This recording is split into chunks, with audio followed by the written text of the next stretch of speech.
Good afternoon. For those of you that are new, and it looks like there's a lot of new faces here, I read something that kind of gives some of the rules of how we're going to conduct the hearing today. These are standard rules. And so if you have any, I guess this really isn't a question and answer with the committee, but I think it'll be self-explanatory. Welcome to the Judiciary Committee. My name's Steve Lathrop. I represent Legislative District 12 in Omaha, and I chair this Judiciary Committee. Okay, the first thing we're going to say is silence your cell phones, okay? Committee hearings are an important part of the legislative process and provide an important opportunity for legislators to receive input from Nebraskans. If you plan to testify today, you'll find yellow testifier sheets on the table inside the doors, and that's a table right over here by this pillar. Fill out a yellow testifier sheet only if you are actually testifying before the committee, and please print legibly. Hand the yellow testifier sheet to the page as you come forward to testify. There is also a white sheet on the table if you do not wish to testify but would like to record your position on a bill. This sheet will be included as an exhibit in the official hearing record. If you are not testifying in person on a bill and would like to submit a position letter for the official record, all committees have a deadline of 12 noon, the last work day before the hearing. Please note that that there is a change this year and your position letters will be included in the official record. They must be submitted to the legislature by way of the legislature's website, which is nebraskalegislature.com. This will be the only method for submitting letters for the record other than testifying in person. Letters and comments submitted by way of email or hand delivered will no longer be included as part of the hearing record, although they are a viable option for communicating your views with an individual senator. Keep in mind that you may submit a letter for the record on the website or testify at the hearing in person, but not both. We will begin each bill hearing today with the introducer's opening statement, followed by proponents of the bill, then opponents, and finally by anyone speaking in the neutral capacity. We will finish with a closing statement by the introducer if they wish to give one. We ask that you begin your testimony by giving us your first and last name and spell them for the record. If you have any copies of your testimony, please bring up 10 copies and give them to the page, and they will be handed out. If you're submitting testimony on someone else's behalf, you may submit it for the record, but you will not be allowed to read it. We will be using a 3-minute light system, and this is what we do in every bill that we hear in this committee. We will be using a 3-minute light system. On the table in front of Senator Brewer is the light that I'm referring to. When you begin your testimony, the light on the table will turn green. The yellow light is your 1-minute warning, and when the red light comes on, we ask that you wrap up your final thought and stop your testimony. You may be asked questions. If you're asked questions, that's not counted as part of your 3 minutes.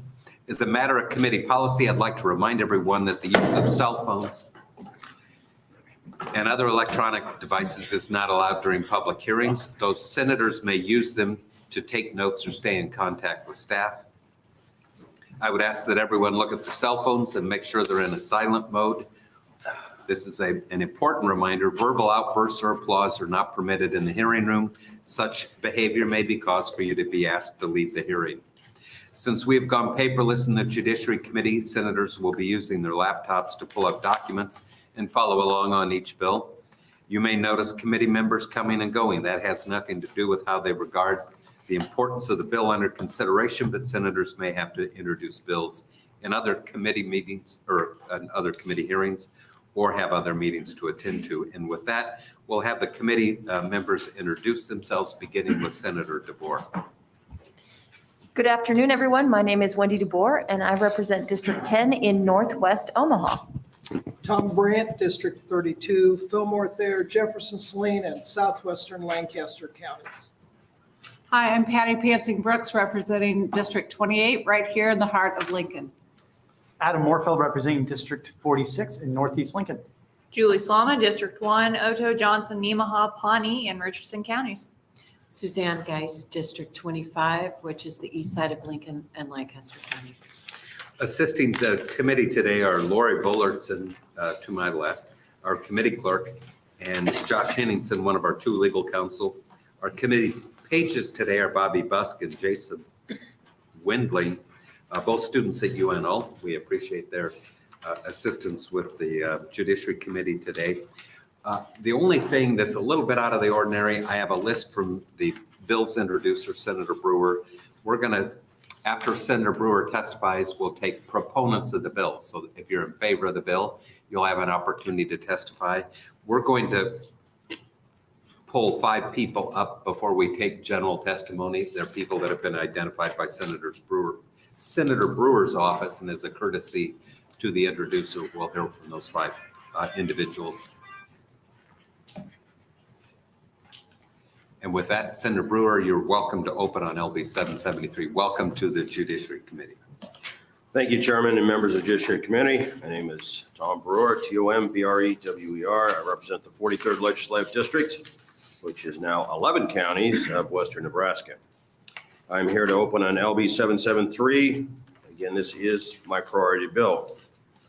Before I get going, I wanted to thank Senator Lathrop because I asked him that because of past bills similar to this, we have had some very hard, difficult days of committee hearing, simply because of the volume of people and the emotion that runs with it. So kind of the gentleman's agreement that we worked out was that I would work as hard as I could to reduce the number of folks that will speak in support of the bill, to allow just a handful of those who can share information and not be repetitive and not have a situation where folks are uncomfortable. So I think we've been successful at that. I was glad to see that the hallways are relatively quiet today and that we're going to be able to get folks through, hear what they have to say, and have a good hearing, collect the information we need, and move on. And I just appreciate that you were willing to, for one, let me have the bill up, and then to allow us to manage this thing so that the hearing is more valuable and what we need to have as senators is provided to us. So, sir, I thank you. I spent my career as a soldier, and of course, with that came an oath to defend the Constitution. So I've had maybe a little more of a passion for the Constitution than some. Maybe that's good, maybe it's bad, I don't know. But it is a form of checks and balances, and that's why I've always felt that it was a document that we had to work very hard to assure that we protect it. Second Amendment is a part of that. And there are other senators who could have championed this cause, this bill, but I think I'm uniquely qualified for that. If you look at the fact that I spent a lifetime as a hunter, a lifetime as a competitive shooter, have maybe had a more close and personal contact than most with both ends of a weapon. I think that gives me the ability to speak with some knowledge and some passion. And that's why I'm carrying the bill here today. The right to keep and bear arms should not be treated like a second-class right. And that's where today I hope we're able to maybe draw a picture and explain why some of the concerns are out there. Now, if I could have a page come up real quick here. Just hand one of those out to everybody. What you're going to get handed out, and I know some of you probably have this memorized, but I think for the sake of everyone in here and getting it on the record, we need to make sure we're all on the same sheet of music. Now, you're familiar with the U.S. Constitution and the Second Amendment, but let's just for a moment take a look at the Nebraska Constitution. And under their Article 1, under the Bill of Rights, all persons are by nature free and independent and have certain inherent and inalienable rights. Among these are life, liberty, and the pursuit of happiness, and the right to keep and bear arms for security, for defense of self, family, home, and others, and for lawful common defense, hunting, recreational use, and all other lawful purposes. Such rights shall not be denied or infringed by the state or any other subdivision thereof.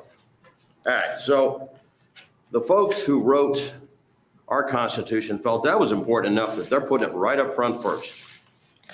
I think that's kind of where I want to make sure folks are when we talk about it. Now, there's things that both the Second Amendment and the Nebraska Constitution have in the way of verbiage that we should go over. And if we go in and look at some of that verbiage, security, protection from attack or safety from danger of other kind, to bear, to carry something, to move something from one place to another, arms, weapon of offense, or armor for defense and protection of the body. Infringe, to limit or reduce someone's legal rights or freedom whereby it interferes or does not allow fulfillment of one's duty. So as we look through that and we look at where we are right now in Nebraska, we're kind of in a unique position. So open carry is authorized. So otherwise you can have a firearm and have it strapped to your hip and you can walk around and that's not an issue. You're legal as you can be. Where the problem comes is at the point you put on a jacket and that firearm is no longer visible. Now you've committed a crime and you are a criminal, regardless of what the Constitution says. Well, I put my legal counsel to work and I said, Dick Clark, I want you to go to the law library and I want you to look and figure out at what point in Nebraska history did it go from being legal to illegal? And he killed the whole morning and came back and said, I can't find it. I said, well, isn't that interesting? So at some point it did become illegal. We're not sure when that was. But if you look, the issue we have is that if you want to conceal carry, you're going to have to pay a fee and you're going to have the resources for that fee. And then you would also have to pay for the training that is associated with that permit requirement. Where else in our Constitution do we charge people to say vote? Or do we charge people to attend public meetings? Or do we charge people for coming in and examining public records? What we've said is this right will be separated from all the others, and you will have to pay for it. And if you don't, you won't have it.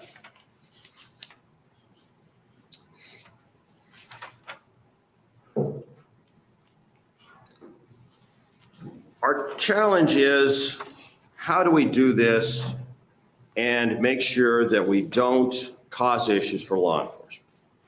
So what we did is we set up a meeting in Omaha, and we wanted to be able to sit down with the police union and go through their concerns, because they're rightful concerns.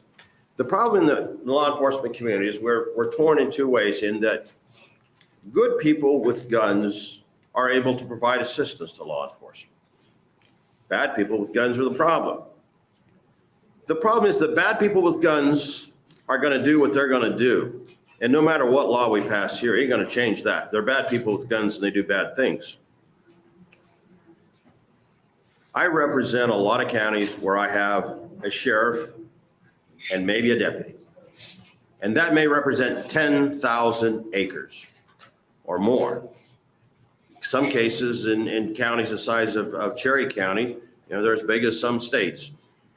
And we have very limited ability to get to different parts of those counties. If it happens to be on a time when training is required for them to be in Grand Island, there may not be anyone available to respond. So what we're going to do is say, you cannot, unless you open carry, be able to defend yourself and your family. And that's where the rub comes. Now, there'll be plenty, I'm sure, that'll come in and tell you that the sky's going to fall because of this. But keep in mind, there's a lot of states. Vermont has never had a law to restrict the ability to conceal carry. And over 20 states have passed permitless carry. Iowa being the most recent, Texas, South Dakota, Wyoming. So if the sky was going to fall, they'd be falling there, and they haven't. So let's remember that as we go through here. Now,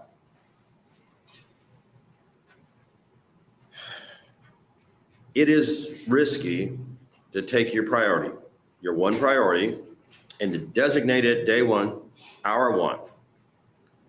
But I did because my situation is this. You know, we worked hard for a number of years now. We thought we had the answer last year with LB 236. You remember right, that was simply doing the same thing, only what we did is we carved out Lancaster and Douglas. And that was an attempt to actually help resolve some of the concerns that might be with law enforcement, because that was the two issues where we might have the issue if we were. Our problem came in that the Attorney General said, nice try, but you got to treat all the counties the same. You can't have rules for some and not the other. And when he gave his opinion, we were forced then to take 236, and we ended up using that for a number of small issues that needed addressed. If you remember right, there was on the books, if you were to go in and buy a gun, put it in the original box, and you carry it out to your car, if you should get stopped between point A and point B, you could be charged with in possession of a concealed weapon. Well, that wasn't right. So we were able to use that bill to maybe do some good, but it was never the idea behind it. So what we're trying to do now is go back and say, all right, we know we can't do it that way. We want to still end up in the same place. How do we do that and appease those that have concerns? And so today you're going to have a number of people come in and speak, and it'll be on both sides. I'd ask that you hear through, ask good, solid questions, hopefully get good answers. But understand that we're not doing away with the program that will allow you to have a permit to carry a concealed weapon. As a matter of fact, what we're doing is we're saying, guess what? We'll take all of those rules, whether it be the fact that if you're a felon, a fugitive, a person who's on protection order, probation, domestic abusers, none of them can have the ability to have concealed weapon. All the prohibited locations are the same. Nothing changes. So we're not asking to change any of those rules. You still cannot have taken any drugs or alcohol. So understand that we are trying to trim this thing and fit it so that it is as proper as it can be, so that it puts the right restrictions on. You still have a requirement. And this, again, was to help law enforcement, that if you're stopped, you treat it just like you're someone with a permit. You notify that officer, and that is part of the requirement. And so, you know, if you step back and look at it, I think that's good we do that. It's proper that we do that. But as those individuals who are going to tell you the sky is falling, understand that we really have worked hard. Now, you say, well, why would you then get a permit? Well, that permit gives you the ability to travel across state lines. The other thing it does is if you go into a gun store to buy a gun, you now have that background check completed, and you can expedite the process there. Keep in mind, you still have to have a background check in order to buy a gun. So that part doesn't change. When we looked at other options and we talked with law enforcement, we were approached about some other issues. And there were valid issues. There are issues that are not in the green copy, but will be some that we work out in an amendment. We need to clarify in there that if you're age 21, you need to be age 21. That is to be clear as can be. We need to harmonize the definition of prohibited person so that it matches the federal. No seams, no problems. They match perfectly.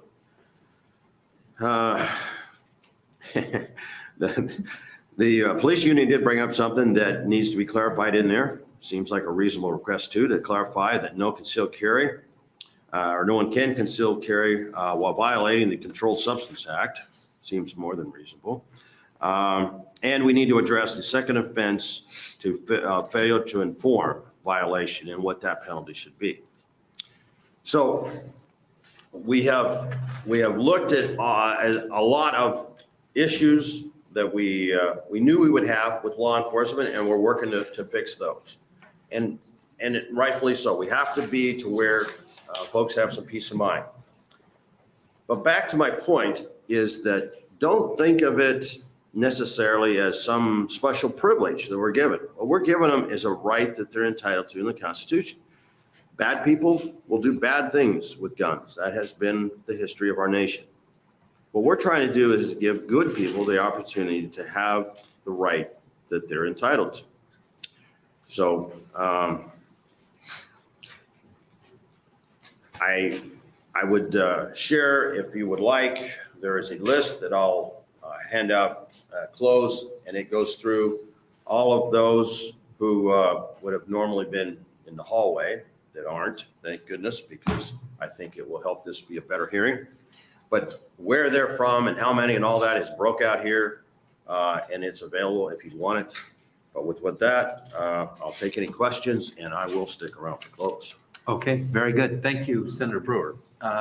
Do any of you have questions? Senator Geis. I do have a question, probably a dumb question, but I'm gonna ask it anyway. Is this only for handguns? Does this include like a knife or anything like that? That actually is a great question. I believe that the way it's worded, it's weapon, so it could be a knife.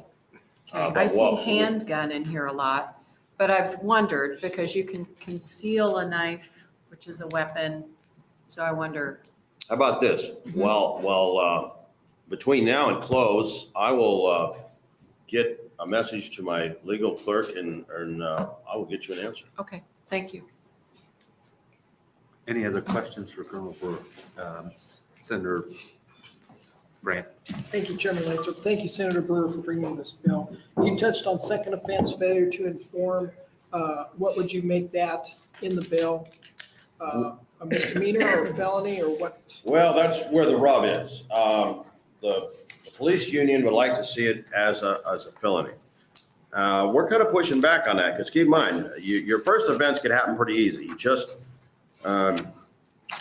you didn't know that you had it, whether it be in your backpack or whatever. So you're going to get written up for that. The second one, if it's a felony, means that you just lost your right to vote and own a gun, and that's forever. So I think that's a little bit harsh. And so we're going to have to figure out what right looks like on that one. But it needs to be an increase in penalty. I just don't think a felony is the right answer. All right, thank you. Senator McKinney. Thank you, Senator Lathrop. Thank you, Senator Brewer. I was curious, last year, when you introduced your bill, were there any members of the police department that supported it? I don't remember that there was. Okay. And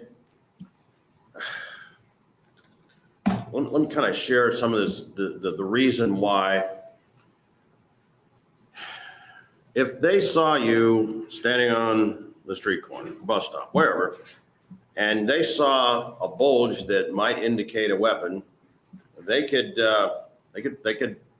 go ahead and take action and use that as a reason to check and see. If we pass this, there wouldn't be a law against concealed carry, and they wouldn't have a reason to just arbitrarily check it out.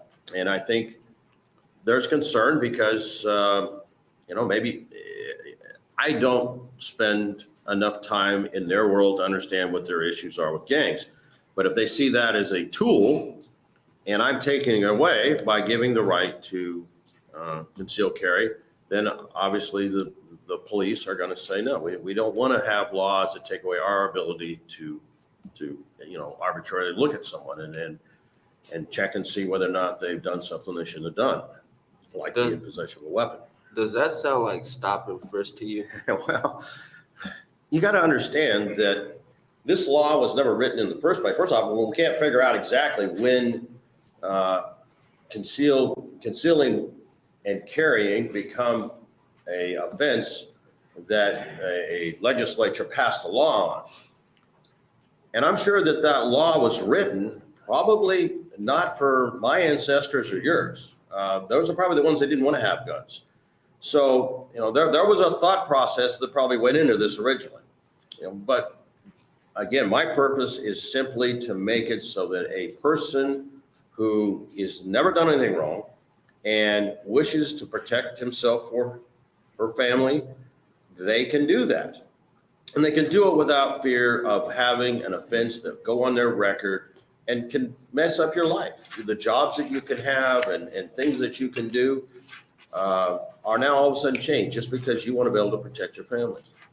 And that's some of my concern is I'm kind of conflicted on this because on one hand, I think people should have the right to, bear, but also with the police, it seems like I'll just say it, they don't want to allow Black or brown individuals to possess a weapon, essentially. That's what it seems like to me. Maybe they won't ever outright say it, but that's what it seems like. Well, if that's your concern, then I think you should look really hard at the bill, because all it's saying is if you've done something wrong, you should be able to possess it. And there should be a law against it. And it shouldn't matter what color you are, where you live, or anything else. That is a right that's given in the Constitution, both in Nebraska and the U.S. So I think I agree. I was just asking that question because I think I remember from last year, Douglas County was excluded.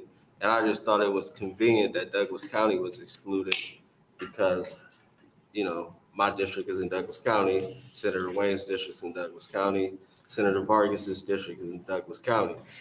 And the county that probably makes up a huge portion of the minority population in the state was excluded. And I can't confirm, I'll try to pull it up later, but I couldn't confirm or not whether an individual from the police department supported that bill. Well, that's probably my fault that they were excluded.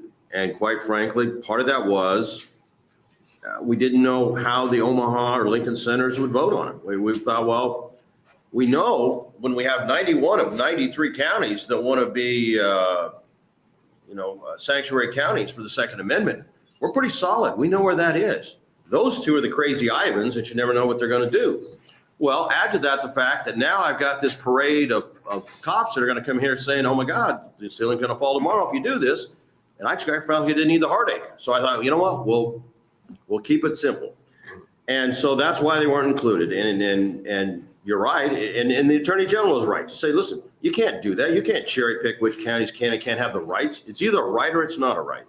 And so Attorney General made the right decision. I made the bad decision. I'm trying to fix it now. All right, thank you. I don't see any other questions. Thanks for bringing the bill and your presentation.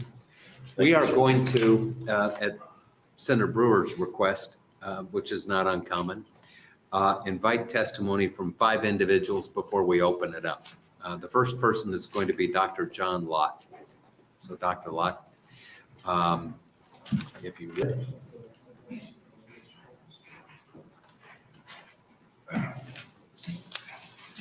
Good afternoon and welcome.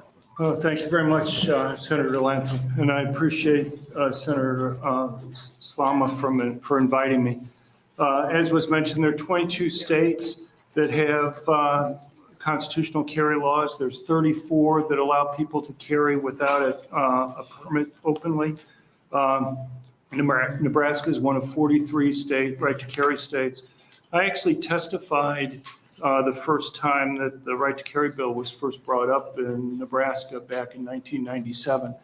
And the interesting thing is that the same arguments that were being made now with regard to constitutional carry, both with regard to issues in general and with regard to the attitudes of the police, are exactly the same now as they were 25 years ago. But my impression is that the police are very happy with concealed carry laws right now in the state, from what I can tell. The types of concerns that they had before there weren't borne out. And I think if you go and look at the experience in other states right now with regard to constitutional carry, you'd see the same thing. So all but one of the states that surround Nebraska have constitutional carry laws. One of the things that's interesting is that in these 21 states, not one state that's passed that has even held a legislative hearing let alone a vote on reversing the law that they had. You would think if there was some opposition that had arisen, there'd be at least a legislative hearing, some bills that would be put forward to go and change it. And yet you haven't seen a single legislative hearing that's occurred. So, you know, there are a lot of things with all these laws about things that might possibly go wrong beforehand that didn't do it. Much will remain unchanged in this law. Businesses and private property will still be able to prohibit people from carrying on their property. There's still prohibitions on sensitive places. People must be able to legally own a gun to be able to carry. There's two major changes that this bill would have. One is how quickly somebody could be able to go and carry. So if you're a woman who's being stalked or threatened, right now, once you submit your paperwork and everything, it takes 45 days. It's been a little bit longer over the last 2 years with the coronavirus than 45 days. But the problem is if a woman's being stalked or threatened, making her have to wait 45 days might be too long to make her wait for protection. The other thing is the cost. Right now, it's $100 for a permit in Nebraska. That's twice the national average for cost for permits. Plus, if you include the training costs, you're talking about something that's at least $170 or so. That may not stop you or I from being able to go and have a permit, but the very people that my research indicates who benefit the most from being able to go and have a gun for protection, poor minorities who live in high crime urban areas. $170 might make the difference between whether or not they can legally carry or not. But the people who are most likely victims of violent crime benefit the most. I can go through briefly. You look at Illinois and Indiana. Illinois has 4% of the adult population with a concealed handgun permit. Indiana has 22%. Why the difference? In Illinois, it costs $450 to get a permit. In Indiana, it's $12.95. Not only do you have fewer people who get it, but in Illinois, the people who get it are wealthy whites who live in the suburbs. It's fine that they're being able to carry, but they're not the ones who benefit the most from having the option to be able to go and protect themselves. I know I'm out of time. I'll just say the handout that I sent you looked at all the states that passed constitutional carry between up until 2018 to look at before and after crime rates, both murder and overall violent crime, and also police killings. And what you find is that murders fall statistically significantly. Violent crime falls slightly, but it's not statistically significant if you look at all those states. And police killings fall, but very slightly over time. Obviously, they go up and down from year to year, but the averages before and after are lower for all three of those after you have constitutional carry. And it seems, you know, people raise concerns about things that might happen, but I think that provides kind of a bottom line. Okay. Thank you, Dr. Lott. Any questions? Senator Slama. Thank you, Mr. Chairman, and thank you, Dr. Lott, for making the trip here today. I do think it's valuable that we dig into the numbers and the data here. So referencing what you talked about in the handout you were able to give us, so are we seeing these drops in murder, relatively stable violent crime rates, other drops? Is that typical across the board of all the states that have constitutional carry? Well, these are the average changes that occur. There's some variation, but most of the places you see drops that occur. I mean, obviously there are other things that are happening in these different states from time to time. Obviously, we've seen the last couple of years big increases in violence for lots of different reasons, but those are the average changes that you see. And out of all of these states that have passed constitutional carry legislation, there hasn't even been a legislative hearing to repeal it? There has not been a single legislative hearing in any of the 21 states, Fantastic. let alone a vote on trying to do something. And the thing is, you've had parties change control. You know, Maine went from Republicans controlling the governorship and the state legislature to Democrats controlling everything. A number of other states, you've had changes in governors, or you've had changes in state legislatures. You would think when it changed parties, you know, if there was something going on there, you would have seen at least a hearing on this, if there was really opposition. But as with so many of these laws, and as with Nebraska, when you pass the right to carry law to begin with, you can go back, read the debates that were occurring in the state, the types of fears that were occurring. As I said, I testified here in 1997. look at the newspaper article 6 months or a year after it passed. And basically the headlines in the newspaper saying, you know, those fears that we raised, they didn't really come true and it became a non-issue. Now, the right to carry law that you have in Nebraska is a completely non-issue as far as I can tell. And you see the same change over time after states pass the constitutional carry. Thank you, Dr. Lott. Senator Moorfield. Thank you for coming, Dr. Lott. So I'm just looking at your data here a little bit, and I have a few questions. So the data that you handed out, you specifically say, I want to make sure I get the wording right, murder rates that you're looking at here. So is this murder rates involving a firearm, or is it murder rates? These are total murder rates. Because I guess the concern that I have with just total murder rates is which is what I thought, but I haven't been able to look up your research yet, is that if you look at the CDC for states that have passed constitutional carry, murder rates, and I want to make sure I get the data right, there's a 5.1% increase in gun homicide rates annually compared with 1.2% annual increase for states without such laws. And that's just from the CDC. So, But what states did they look at? You know, I'm not going to go and argue that in every state it fell. But what I will say, it's all the states, just to answer your question, it's all the states that have constitutional carry are the states that the CDC research was looking at. well, I kind of doubt that. For one, because you have a number of states, you had 5 states that passed it last year. You can doubt it, but it's No, but I'm research just that saying. I've done. I mean, But I'm just saying I'm they not had, lying about it. I'm not saying you're lying. I'm just saying that they had to pick a time to cut it off. Okay. Because the data for 2021, when you had 5 states that adopted, isn't available yet. The data for 2020, for some of those states, you're only going to have it for part of the time. And so I'm just asking, what period of time did they look at? Because they couldn't look at all the 21 states. I'll have to look into the research a little more, but I appreciate you bringing that up. Senator Brain. Thank you, Chairman Lathrop. Thank you, Dr. Lott, for testifying today. In your research, have you done anything on the gun training component? So today in Nebraska, they have to take an 8-hour course to get a concealed carry permit. Anecdotally, talk to some of these trainers. The washout rate's about 20%. It's evenly divided between people that are gun owners and people that have never fired a weapon before. They take the course, they fire the weapon, they do not enjoy it, they don't want anything to do with it. Do other states have a training component with constitutional carry, or it's just you can just buy a firearm and you're on your own to get your own training? Right. Well, we have right to carry states, a variation in training for those. And we have a lot of data there. So you have a number of large states like Pennsylvania and Indiana that have a right to carry permit, but no training that's there.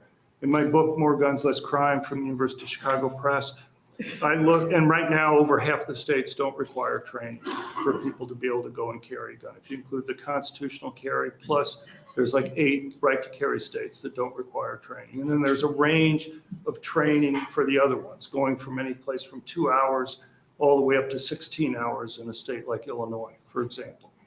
And what you can, there are 2 points to make. One is when states have moved from a pure licensing to constitutional carry, you'll actually see large increases. At least I have data for Idaho and Kansas in the number of people who get training. So even though it's no longer required for people to go and get training, when you eliminate the fees that they have to pay, more people want to carry. And these people are generally law-abiding citizens who know that they have a lot to risk if they go and do something wrong. And the data for both Idaho and Kansas indicated that you had, depending on the state, either a 22 or 25% increase in the rate that people were actually going and getting trained. And one of the things that you do see when you move to the constitutional carry is that a lot of states have a lot of arbitrary things that are required in the training process. So like California, for example, has 2.5 hours on safe storage of guns. And what will happen is that the trainers will often change the classes that they offer to people who just want to get trained to make it something more useful for them than often what may have been arbitrarily put into the law on things that they had to do. But you definitely see an increase in people who are going to get training. The other thing is, in my research, if you look across the states, one of the things is to look at the relationship between training levels and revocation rates for permits. People can be revoked for improperly using the gun, for example, or there are other things that they might do.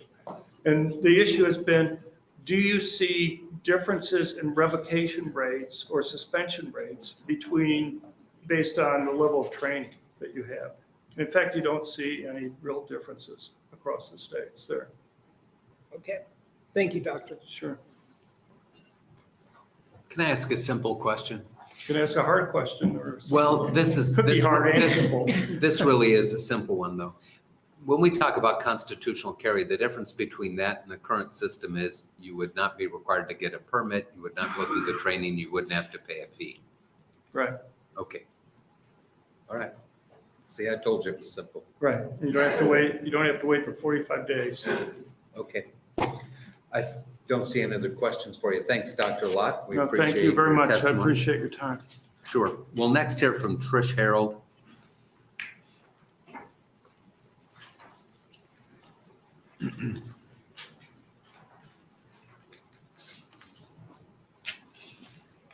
Good afternoon and welcome. Good afternoon. Thank you. My name is Patricia Harold, PATRICIAHAROLD. I'm proud to be president of the Nebraska Firearm Owners Association and support our almost 30,000 followers who have made this bill our priority for the last several years. Training and education is my passion. I have been in the training industry for, 30 years. I must have started when I was 5. I'm a certified professional in talent and development, recognized expert in the training industry by the American Association for Talent Development, Training Magazine, and a variety of other industry leaders. I'm a defense contractor by day, responsible for assuring our intelligence, reconnaissance, and surveillance air crew at Offutt Air Force Base can do their job. I'm also a firearms instructor. I'm a training counselor, which also means I actually certify other instructors. And I work extensively throughout the Douglas, Lancaster, Cass areas to provide training opportunities for people across our state. Training is my passion. As an expert, the most effective, efficient, and impactful training is targeted. It's designed with the audience in mind. And our current concealed carry curriculum is very broadly designed. It was an attempt to create a catch-all, very thorough across the board, covering possibly every possible thing anyone could possibly want to know with regards to the laws of self-defense, how to store your firearm, how to clean your firearm, how to shoot a gun, situational awareness, de-escalation, et cetera. Robust training, and I have trained over 1,000 people probably in the course of my career here in Nebraska. However, the key thing, and we already spoke about it, so I won't spend too much time, constitutional carry is not going to result in a dramatic reduction in citizen seeking training. I work for an organization that teaches across multiple states in our region, and those states are constitutional carry, and they cannot have enough classes on their schedule. And this is because you can target and customize and align your training to the needs of the audience. If somebody's been a prolific firearm owner for many years and they simply want to focus on the laws of self-defense to understand how they're lawful and legal, to maybe expand their expertise in de-escalation and situational awareness, they're going to take a class in that. I am a native Spanish speaker. I was also an Arabic translator in the military. We have no means for folks whose language is not English to truly understand the law in their current CHP curriculum. Myself and several folks out of North and South Omaha are very excited about creating programs for people who speak Spanish and the myriad of language that we have in our communities. The evolution of learning opportunities is such. Customized training, very cost effective and very time considerate. If folks need 4 hours of training, they can take a 4-hour training class. If someone wants to take 16 hours of training, they can take a 16-hour training class. What I have found though is many folks routinely train more than that.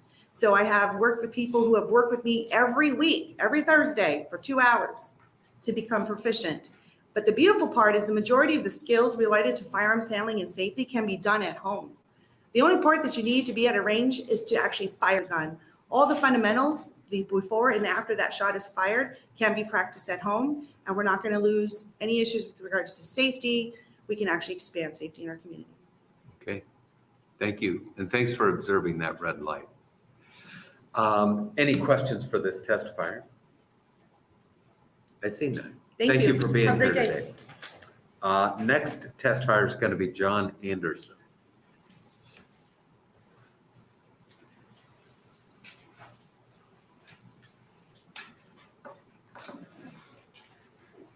Good afternoon, welcome. Thank you. My name is John Anderson, Jonanderson. I live in Norfolk. I am a lifelong Nebraskan, born and raised. I've only ever lived here. I am currently a board member for Nebraska Firearms Owners Association. I'm a certified firearms instructor, a licensed concealed carrier, and a firearm owner. My testimony is not representing NFOA. This is my personal testimony today. I come before you today to ask you to please vote yes on LB 773. Both the United States Constitution and our state constitution specifically list the right to keep and bear arms. Let me emphasize that it is a right. Nebraskans deem this such a fundamental right. It is named in the first section of the first article of our state's constitution. The right to defend oneself is extremely important to most Nebraskans, especially since the world is turned upside down with riots and protests across the land. Each year, the FBI releases their uniform crime report. Each year, we find that there are roughly 10 incidents where a firearm is used by a private citizen to save a life for every one incident where a firearm is used by a criminal to take a life. And since many defensive incidents go unreported or undocumented, it's possible that ratio increases to as much as 30-1. In our state, anyone who is able to purchase and possess a handgun has the lawful ability to openly carry that handgun in public. Omaha excluded. Many experts and private citizens alike, however, believe that open carry is not always the best practice, and discreet or concealed carry is recommended to avoid causing a scene in public or to avoid being confronted by a person or persons who disagree with the act of open carry, or to avoid being targeted by a violent criminal who would see them as a threat and thus a person to be eliminated during the commission of a crime. If a person is lawfully able to purchase a handgun and can pass the background check required to do so, and that person already has the lawful ability to carry that handgun openly in public, then why can that same person not be trusted to carry that same handgun under their jacket or shirt? What changes once the handgun is not visible to a casual observer? The simple act of covering up that handgun does not implant some devious intent into someone's mind and cause them to consider criminal acts. Quite the opposite. Law-abiding, background check-passing citizens simply want to avoid becoming victims of criminal acts. Since 2006, Nebraskans have been able to carry a concealed handgun in public so long as they can afford to take a class and pay for a permit from the state. The truth is, there are many Nebraskans who simply cannot afford the cost of the class and the permit. Those Nebraskans are in no way second-class citizens, but they're unable to discreetly exercise the right to bear arms that is listed in the constitutions, both federal and state. Why is there a right that is only available to some of the population? Why must we tell certain Nebraskans who may be short on money that their lives and safety are less important than the ones who can afford to pay? I would ask each of you to please consider all the citizens in Nebraska, not only the ones blessed with surplus money, when you consider your vote on this bill. It doesn't allow anyone to discreetly carry a handgun who wasn't already able to lawfully possess and openly carry it. Please remove the requirement for a permit in order to safely and discreetly carry the handgun in public so that all Nebraskans can exercise their right to keep and bear arms. Please remember, if a right isn't available to everyone equally, it's not a right. Okay, thanks for your testimony. Let's see if there's any questions. There may be. Can I ask, I've got a couple for you. You said that you're a firearms instructor. I just Do you recently became teach the certified. concealed carry course? I will. I'm in the process now of doing the paperwork to form an LLC because this is a litigious society these days. So I've not yet gotten certified through the state to teach that class, but I will be submitting that here in the coming weeks. You've taken the class though. I've taken the course to become an instructor. And I have taken the class, yes, to be If I want to get a CHP. if I want to get a permit currently and I need to take the class, Yes. what's my commitment in money and in time? Well, as has been mentioned, it's an 8-hour class. The going rate is roughly $100.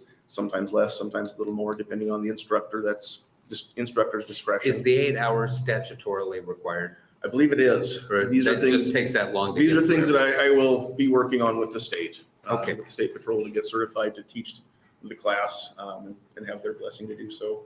That doesn't count the $100 for the initial permit fee, the fingerprinting, background check and all So that. walk me through the expense associated with getting the permit. So if I want to do this, I know Sure. there's a time lag versus just going out to Cabela's and picking up a handgun. But Well, that's part of the expense. You have to be able to obtain the handgun. The CHP class isn't designed to teach you how to shoot. It's just to verify you already know how to safely. Who am I writing checks to and for how much? You're to writing get a through check this to an process? instructor for a class, roughly $100, say average. Okay, You're paying $100 to State Patrol for the permit itself. okay. So roughly $200 there.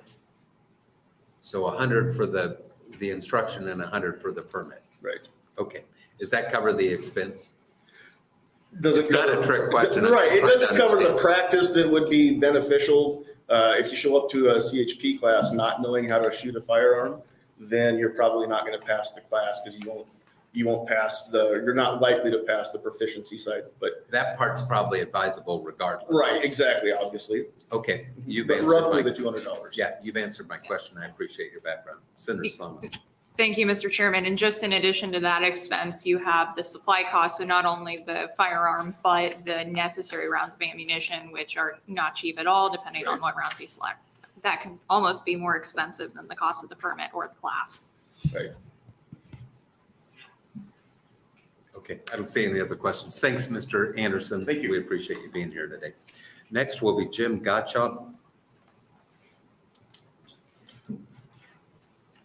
Is Jim Gottschalk here? Okay, we'll go on to Dave Babcock.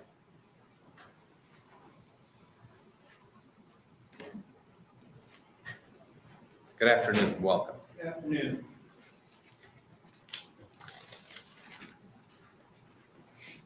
I didn't know I was on that list. Well, we're glad you're here. Thank you. Good afternoon. My name is David Babcock, D-A-V-I-D-B-A-B-C-O-C-K. Thank you, Chairperson Lathrop and members of the committee for the opportunity to testify. I am an attorney and I have recently retired after 33 years working for the state of Nebraska. I also served as a deputy and chief deputy county attorney in Adams County in the 1980s. While crime declined in the United States since the 1990s, we now live in an era of skyrocketing rates of homicide, carjacking, and other violent crimes. This increases in crime seems to be tied to when states began releasing prisoners due to COVID, as cities experimented with cashless bail, as prosecutors in large cities began refusing to enforce some laws, and as there were hundreds of riots across America. The Midwest has not been immune to this surge. Chicago had 797 murders in 2021. Now that would include other than just firearm murders, blunt instrument and so forth. The highest number, this is the highest number in 25 years. St. Louis set a new all-time record high in 2021 with 196 murders. And Minneapolis-St. Paul set the highest number of murders in 28 years during 2021. The news is filled with horrific acts of senseless violence aimed almost on a daily basis. Arrest, prosecution, and incarceration of criminals are important for the protection of society, but they do nothing to protect the individual during a violent attack. The Second Amendment has been a fundamental civil right in the United States since 1791, when the Bill of Rights was adopted as part of the U.S. Constitution. It protects the right to keep and bear arms. LB 773 serves to strengthen this civil right and protected by the Second Amendment by enabling persons who are not prohibited from possessing firearms to carry concealed handguns so as to protect themselves and their loved ones.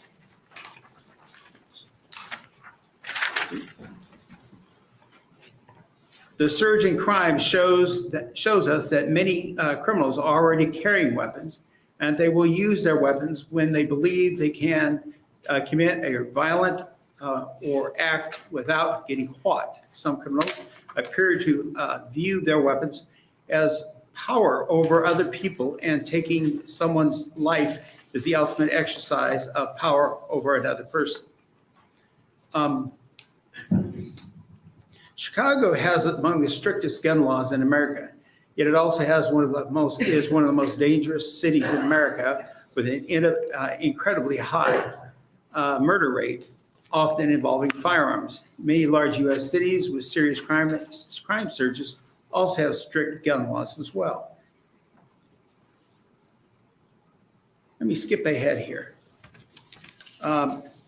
Albert Einstein told us that insanity is doing the same thing over and over, expecting different results. There are some laws that are perfectly appropriate regarding firearms. Of course, we take away the rights of people who are convicted of felonies, convicted of domestic assault, or committed to mental hospital and so forth. And we enforce those strictly. But at any rate, the bottom line is that by having people who can carry their own firearms, this helps address the violent crime at the time it is happening, not after the person becomes a victim. Okay. I'll move ahead. Thank you for your time. Do you have any Very questions? good. Let's see if anybody has any questions for Very you, good. Mr. Babcock, before we get you. Senator Brand. Thank you, Chairman Lathrop. Thank you, Mr. Babcock. So in your bio here, you were the Chief Deputy County Attorney for Adams County. Is that Yes, I right? was for 3 years. Okay. And I don't want to ambush you here, and this is actually in the bill, and I'm thinking, I was waiting for an attorney to answer this for me. Underneath the current concealed carry permit, and under this bill, it's listed, and I'll just read it to you. A person not otherwise prohibited by state law from possessing or carrying a concealed handgun shall not carry a concealed handgun while such person is consuming alcohol. Yes, Is that the same rules for concealed carry today? yes, it Okay. absolutely is. So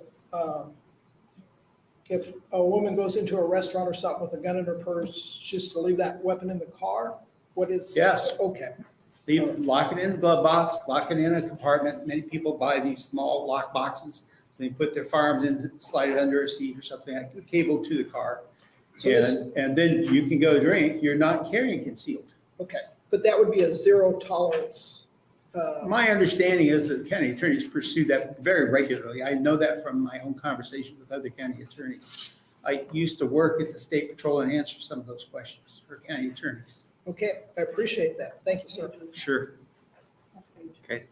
I don't see any other questions. Thank you very much for Thank your you. testimony. So now we'll go to sort of opening it up.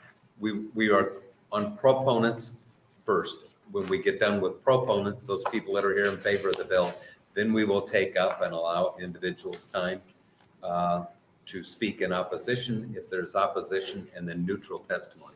Can I see by a show of hands how many people intend to testify today?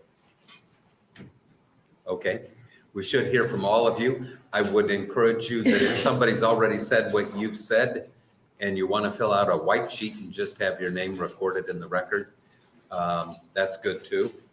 And we'll take the first proponent.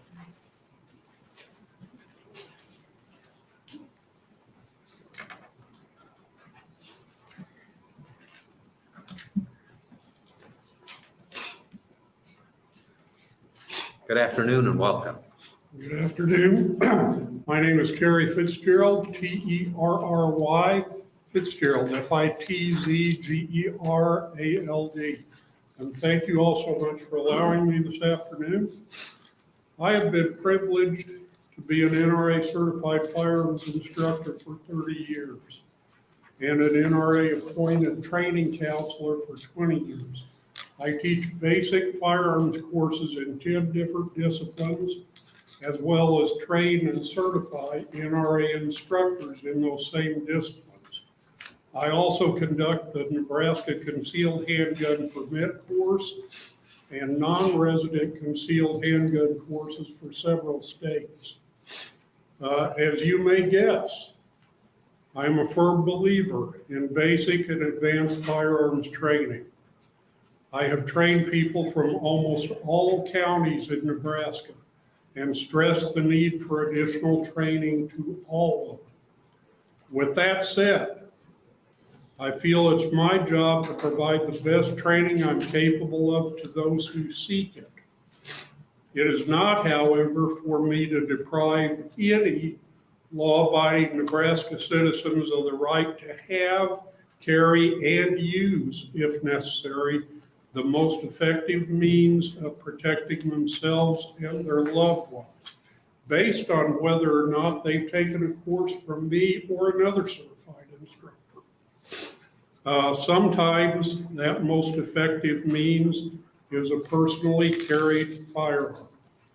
I urge you to vote yes on LB 773. Thank you for your time. Thank you, Mr. Fitzgerald. Any questions for this testifier? I see none. Thank you for your testimony. We appreciate you being here today. you. Next, proponent. You're in favor and you want to be heard?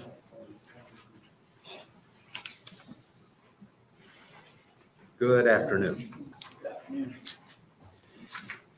All right.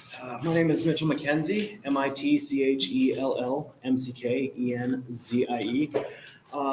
I am in favor of constitutional carry. I believe that requiring a permit system to conceal carry constitutes violation of the 14th Amendment right, both in the Equal Protection Clause and the Due Process Clause.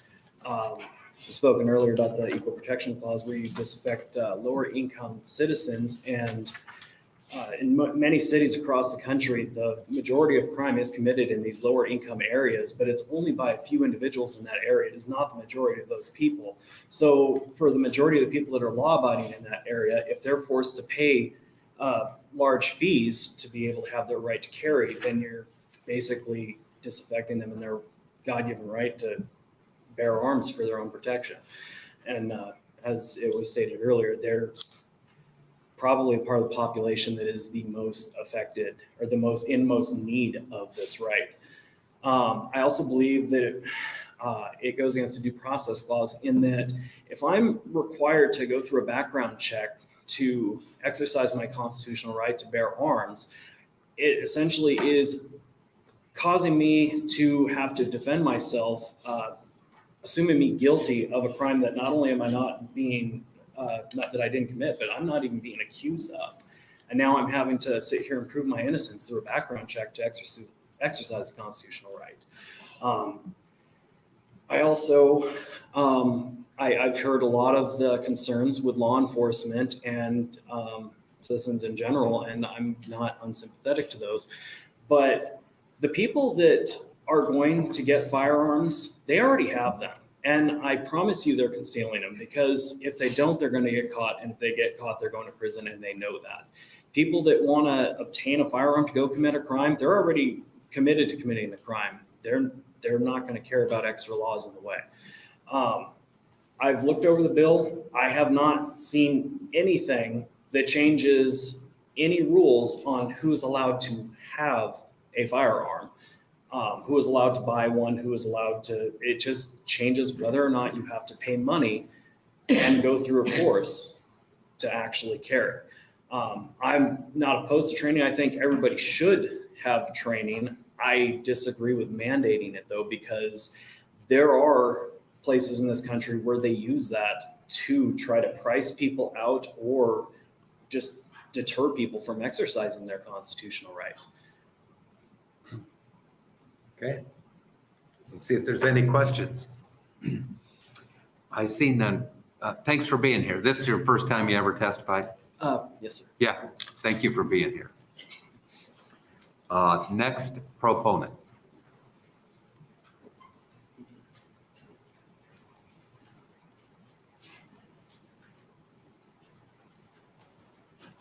There's a couple of chairs up here. If you want to start kind of a little bit of a on-deck circle, that's okay too.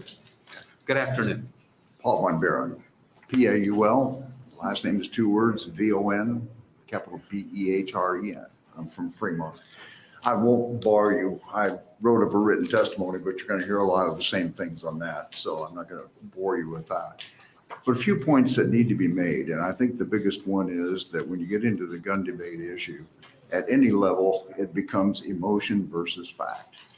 And if we're going to get this right, the only thing that really counts in the final decision is using the facts. Senator Brandt, you're exactly right. In regard to training, there would not be any training necessarily required, but there is no training required for open carry.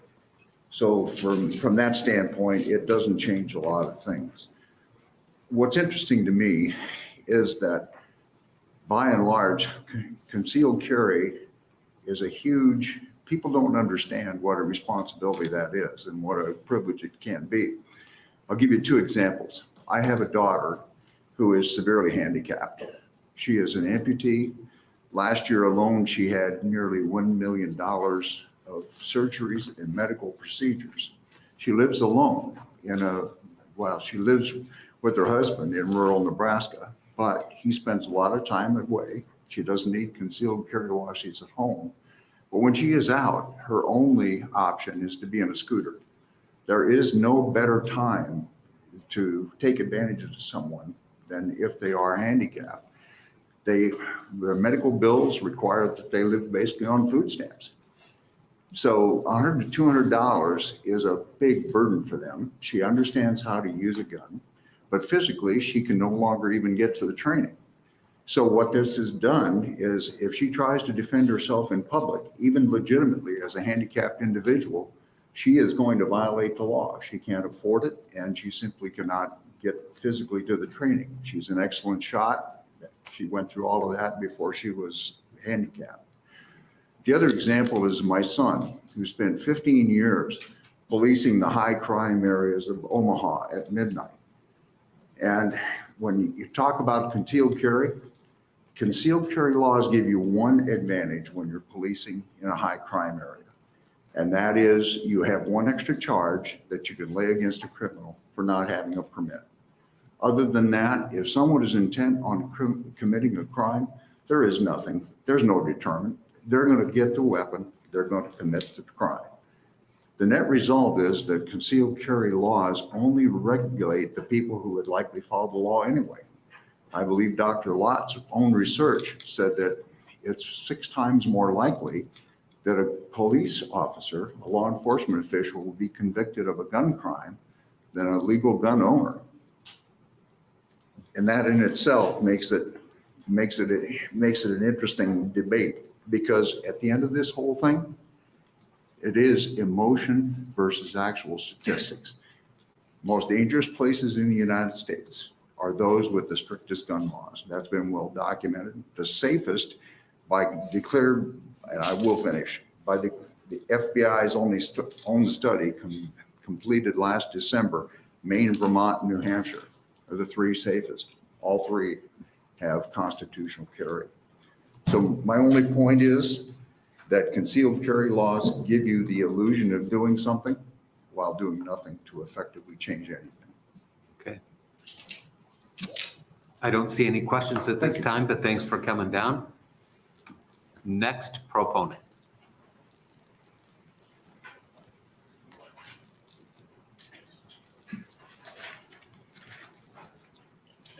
Good afternoon. Afternoon. I'd like to thank the committee members for the privilege of testifying here. My name is Mark Hamill, M-A-R-K-H-A-M-I-L-L from Omaha. Now, the issue of firearm ownership and concealed carry by civilians is a topic which generates tremendous emotional response. I am a trauma surgeon in a large city in Nebraska. I'm also a firearms violence researcher, a former police officer, former EMT, former paramedic. For about 35 years, I've been dealing with violence, violent crime, and injuries for in some method or in some aspect. Over the last 35 years, concealed carry attitudes in this country have changed tremendously. There has been a tremendous liberalization of the ability of civilians to carry firearms concealed throughout the nation.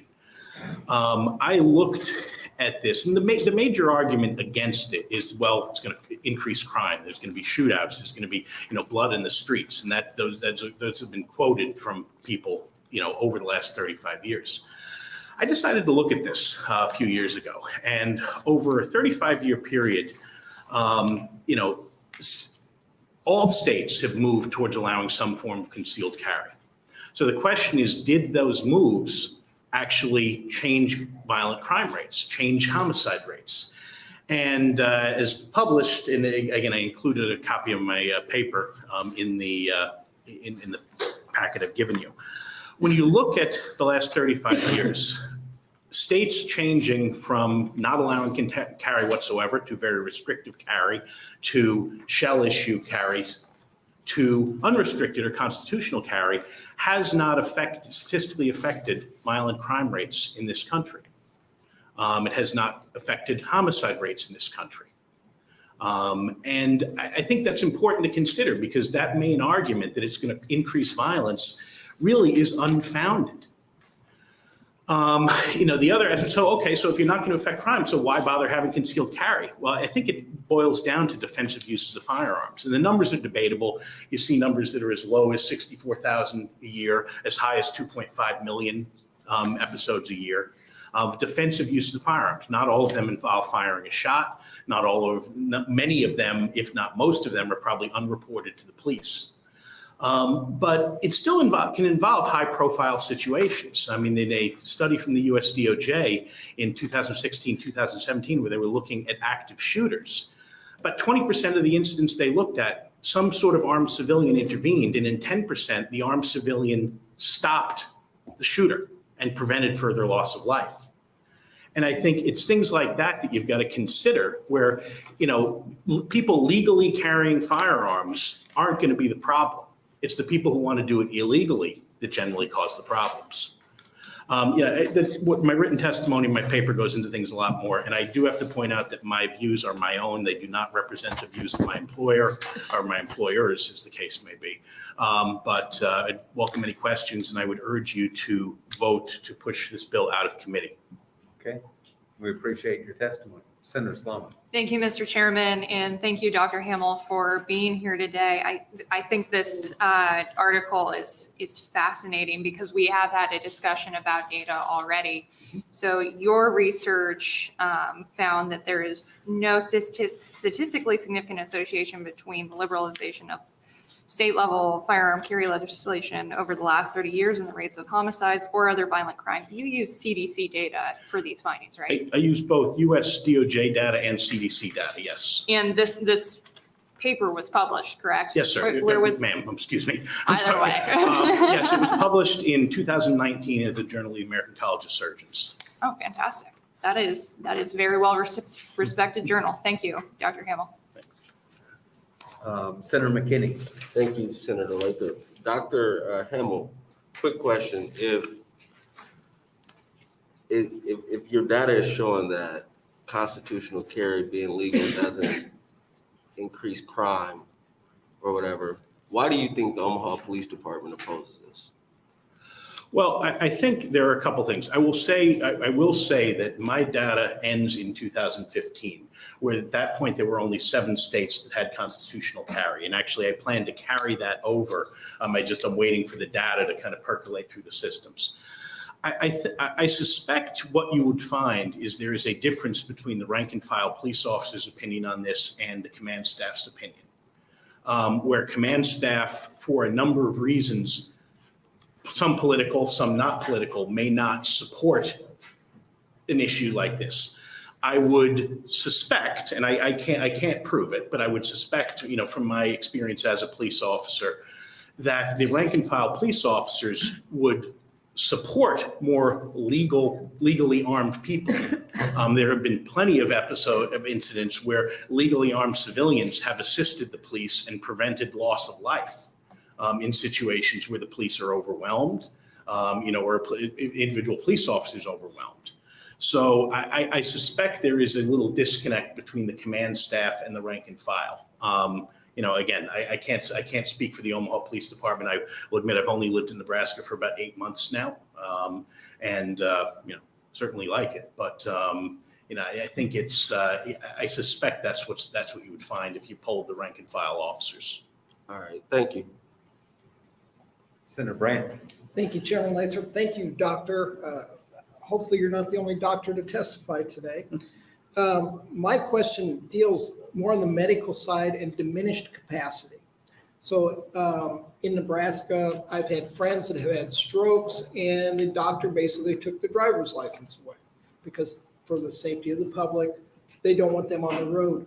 Do you know, and I do not know this, so I'm asking you this, in the case of a firearm, I mean, if you found out that they had a concealed carry permit, does a doctor have the power in the state to say you shouldn't be carrying a gun until you're healed up or your capacity is back?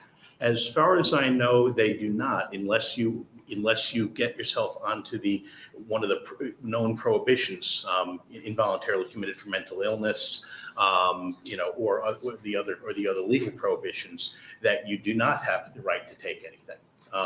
And I don't believe it's the doctor that takes the license. I think they make a recommendation, and it's the DMV in the state that ends up taking the license. I'll be honest, I don't know the process. Okay. All right. Thank you, Doctor. Okay, I don't see any other questions. Doctor, thanks for being here today. Next, proponents.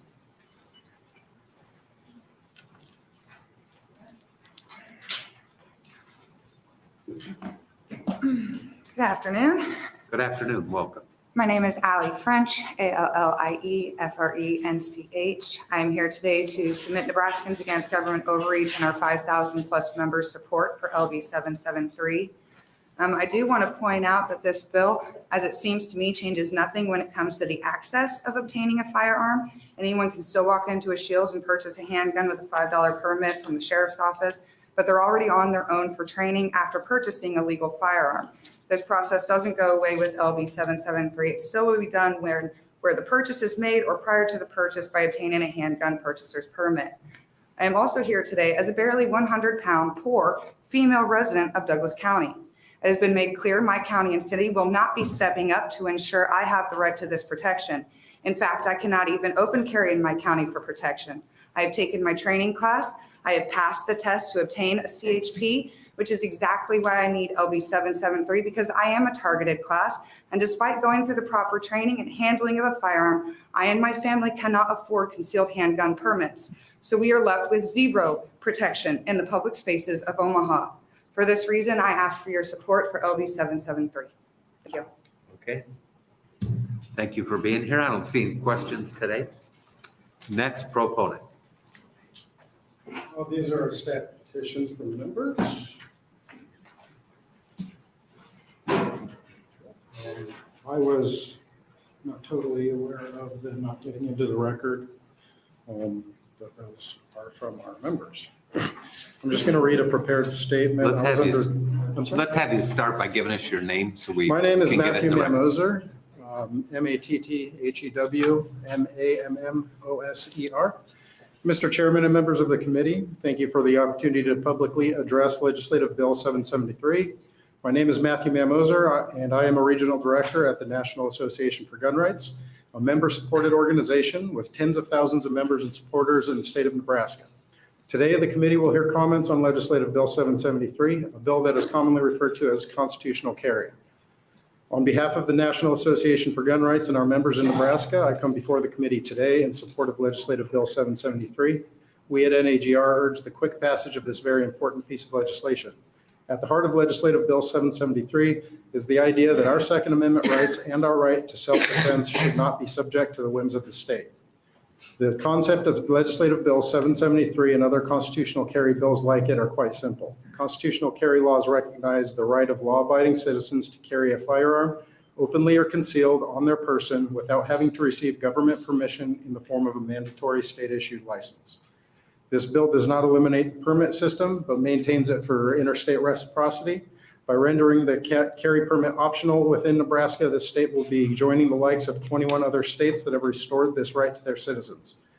The number of constitutional carry states continues to grow, and if Nebraska passes this landmark legislation this year, it will be joining a list that includes states which have some of the lowest crime rates in the nation. The National Association for Gun Rights fought hard to pass constitutional carry in these other states, and we will continue until Nebraska is added to the list. As I speak, constitutional carry is currently in place in virtually every neighboring state besides Colorado and is quickly advancing through the process in Ohio and Indiana.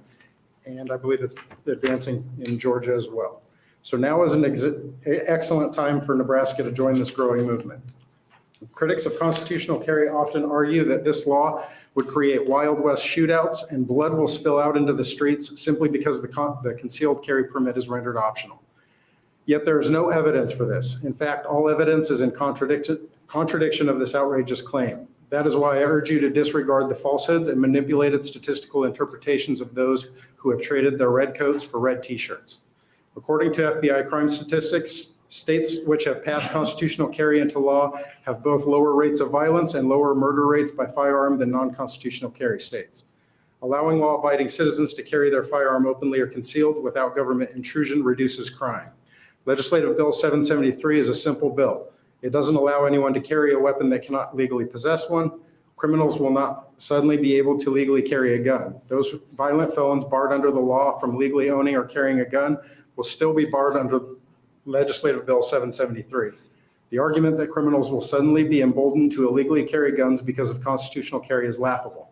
There is no statistical evidence to back this up. And criminals who carry guns don't want people to know they have them, so they will conceal them anyway. This bill does nothing more than restore law-abiding gun owners' ability to carry a lawfully possessed gun on their person while in public without having to obtain a government permission to do so. With support from our members in Nebraska, I urge you to vote yes on Legislative Bill 773 and advance it to the floor with no weakening amendments. Thank you. Okay. I don't see any questions today, but thanks for being here. Thank you.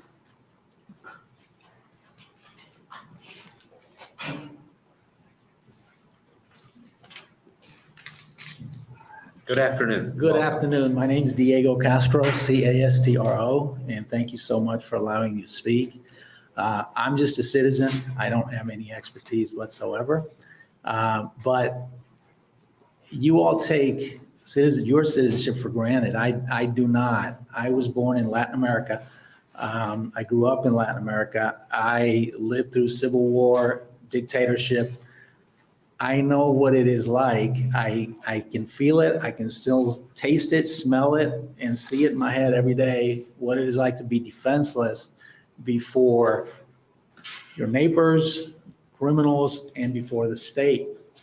One of the proudest moments in my life was becoming a U.S. citizen. I came here as a young man in the 1970s. In the 80s, I was finally able to become a U.S. citizen and be a part of these inalienable rights that you guys take for granted. I never knew these until I became a citizen of this country. And one of them is the Second Amendment, is the right to defend myself and to not live in fear. I know what it's like to live in fear. We lived in fear. Me, my family, et cetera, growing up, we lived in fear. It was such a relief to become an American and acquire and have the ability to defend ourselves and no longer have to live in fear.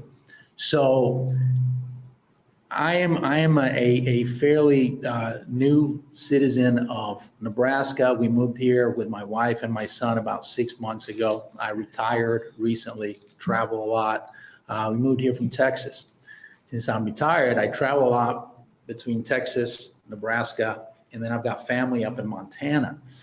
Every state I go through, whether I'm going up or going down, has constitutional carry. I'm a full citizen with full rights, right?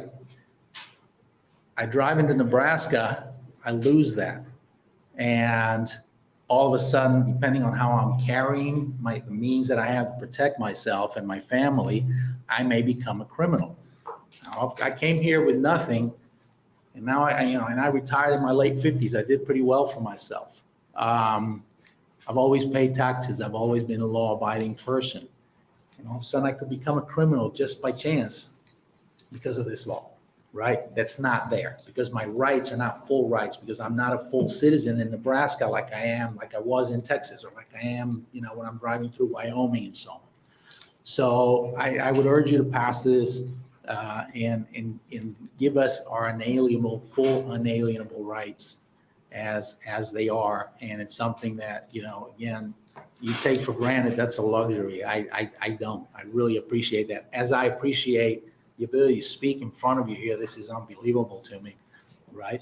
That we can do this in America. So let's go all the way. All right? All right. Thank you very much. Hang on, let's see if anybody's sir. got any question for you. I don't see any. Thanks for being here. Thank you. Next, proponent. Good afternoon. Afternoon. My name is William Alt. I live in Nebraska City, District 2. Can you spell that for us, please, sir? Billaultz. I am a current concealed weapon permit owner. I have been for over 10 years, multiple states also. On Monday, I sent out an email to all the legislators asking them a general question, and it's in that. On Tuesday, I made on my own time to try and call every one of them.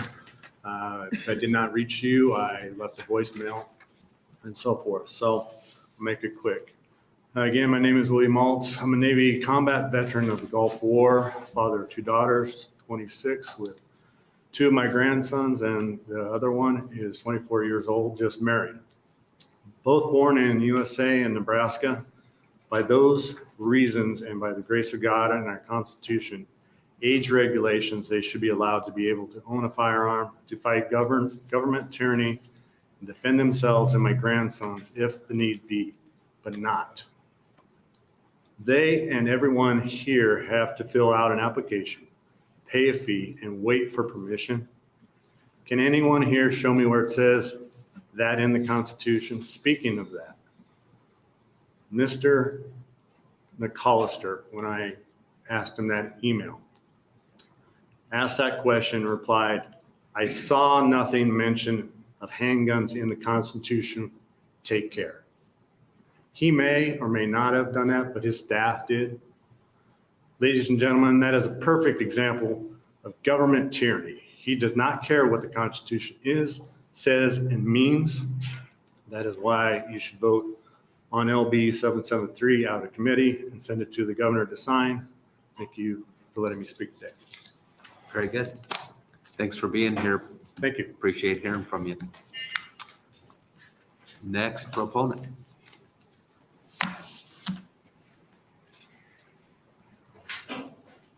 Good afternoon. Hello, my name is Byron, B-Y-R-O-N, Millison, M-I-L-L-I-S-O-N.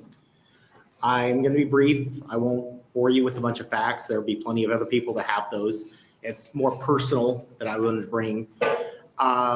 There are plenty of people who won't go through the process, either because they don't want to pay the fee, they don't think they should have to, or they just don't want to go through the whole hassle, getting fingerprinted, photographed. And then there are people who just can't go through the process. They can't afford it. They can't make it. I had a good friend die this last year that he was mostly wheelchair bound, and he wanted to have a firearm to protect himself. He was able to have one within the home, but the problem is there's no way for him to carry that outside to conceal it. And even if he could, he would have had to go through the whole process of getting the concealed carry license to do it. He would have had to spend the extra money, which he didn't have a lot of because he went through regular dialysis treatments, went through regular, as I found out actually only after he died, regular cancer treatments. And in situations like that, those people should not be forced to be second-class citizens where they cannot exercise their God-given right. That's all I have to say. Good. Very good. Thanks for being here.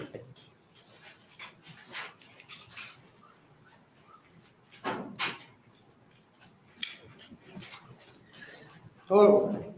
Good afternoon. Good afternoon. My name is Dan Stuggenholtz. It's S-T-U-K-E-N-H-O-L-T-Z. I'm here to testify for this. This here right here is my permit. I've had it for 10 years, but it's no good now. It expired in October.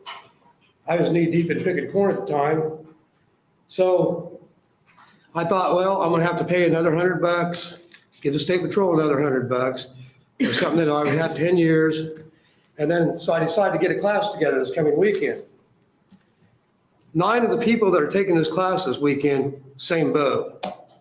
They got busy, expired. Now they're gonna sit through the same class. They're all proficient shooters.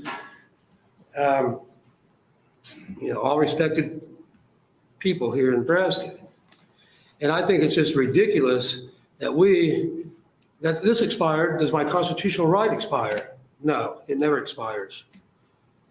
So that's all I have to say about this bill is that I think it needs to be passed and we should be able to carry our weapons for our protection and for the community protection.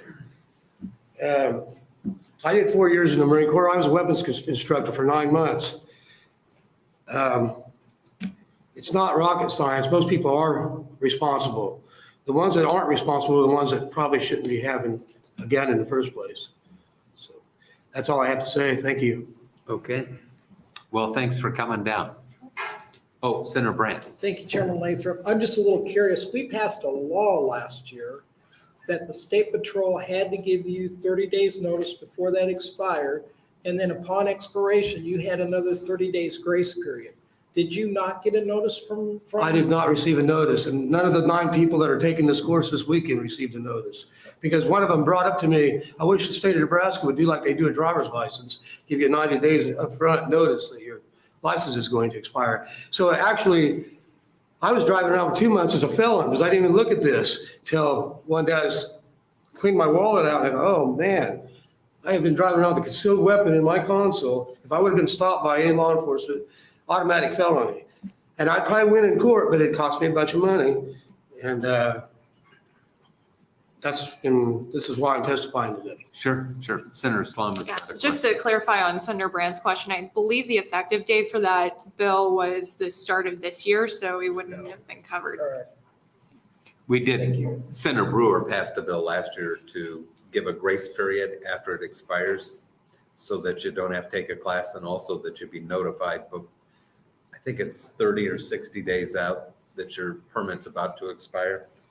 As Senator Slama noted, it wasn't in effect when the time went off on your permit, so. Okay, well, I appreciate it for listening to me today. Yeah, sure.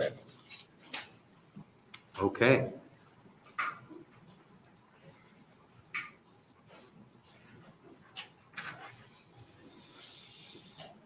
Good afternoon. Well, good afternoon. My name is Wayne McCormick, W-A-Y-N-E, McCormick, M-C, capital C-O-R-M-I-C-K. And good afternoon, Chairman Lathrop and the rest of the members of the committee. Thank you for your service to our great state. Thank you for the opportunity to speak today. I live in Columbus, Nebraska, District 22. Mike Mosier is my representative. I'm retired after spending my working career in Battle Creek, Nebraska, teaching high school mathematics, and then working as management in the local power district for the last 23 years.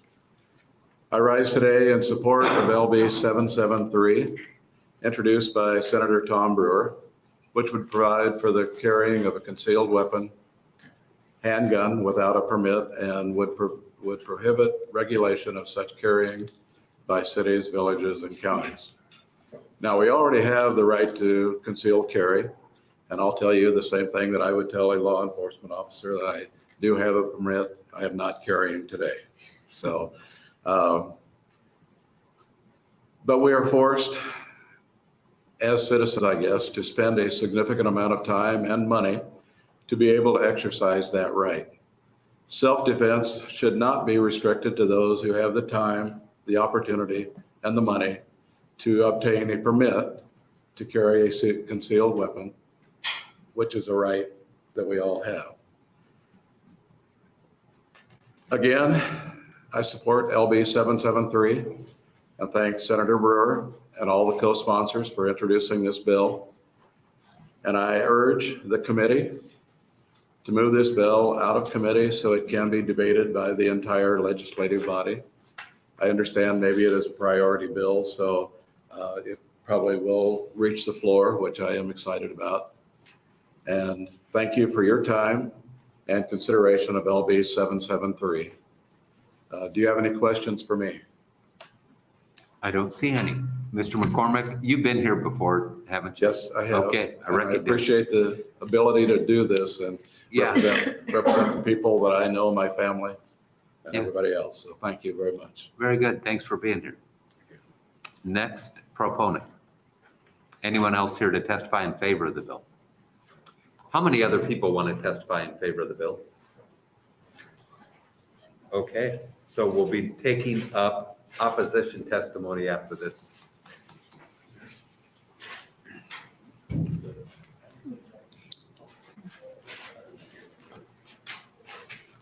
All right, welcome. Good afternoon. Randy Bendorf, Bendorf. I wanted to thank the senators and legislative body for their time and consideration today. But I just threw in here is a last minute note. The Bill of Rights was attached to the Constitution in 1790 when the Constitution was ratified. That's when constitutional carry was implemented. Vermont is the original state that has always had this. So this isn't something new. And it sounds like a lot of people think this is new coming to order, but it's not. This has been there since 1790. Give you a little background resume on myself because it is a very unique perspective. I think I can fill in a lot of the pieces that are missing. I'm 62 now. I started in self-defense at age 10. 2 years later, I was instructing at age 12. And then at age 19, I went to work for an international security company as an armed guard, guarding VIPs and DVs, and did a lot of traveling. We did air travel for high-value packages, et cetera. I also became a certified firearms instructor, and I taught at the Security National as well. And I had to sit down with my wife and just kind of think over all these years, 45 plus years doing this. I've had the unique opportunity to teach over 2,000 people in self-defense and firearms instruction.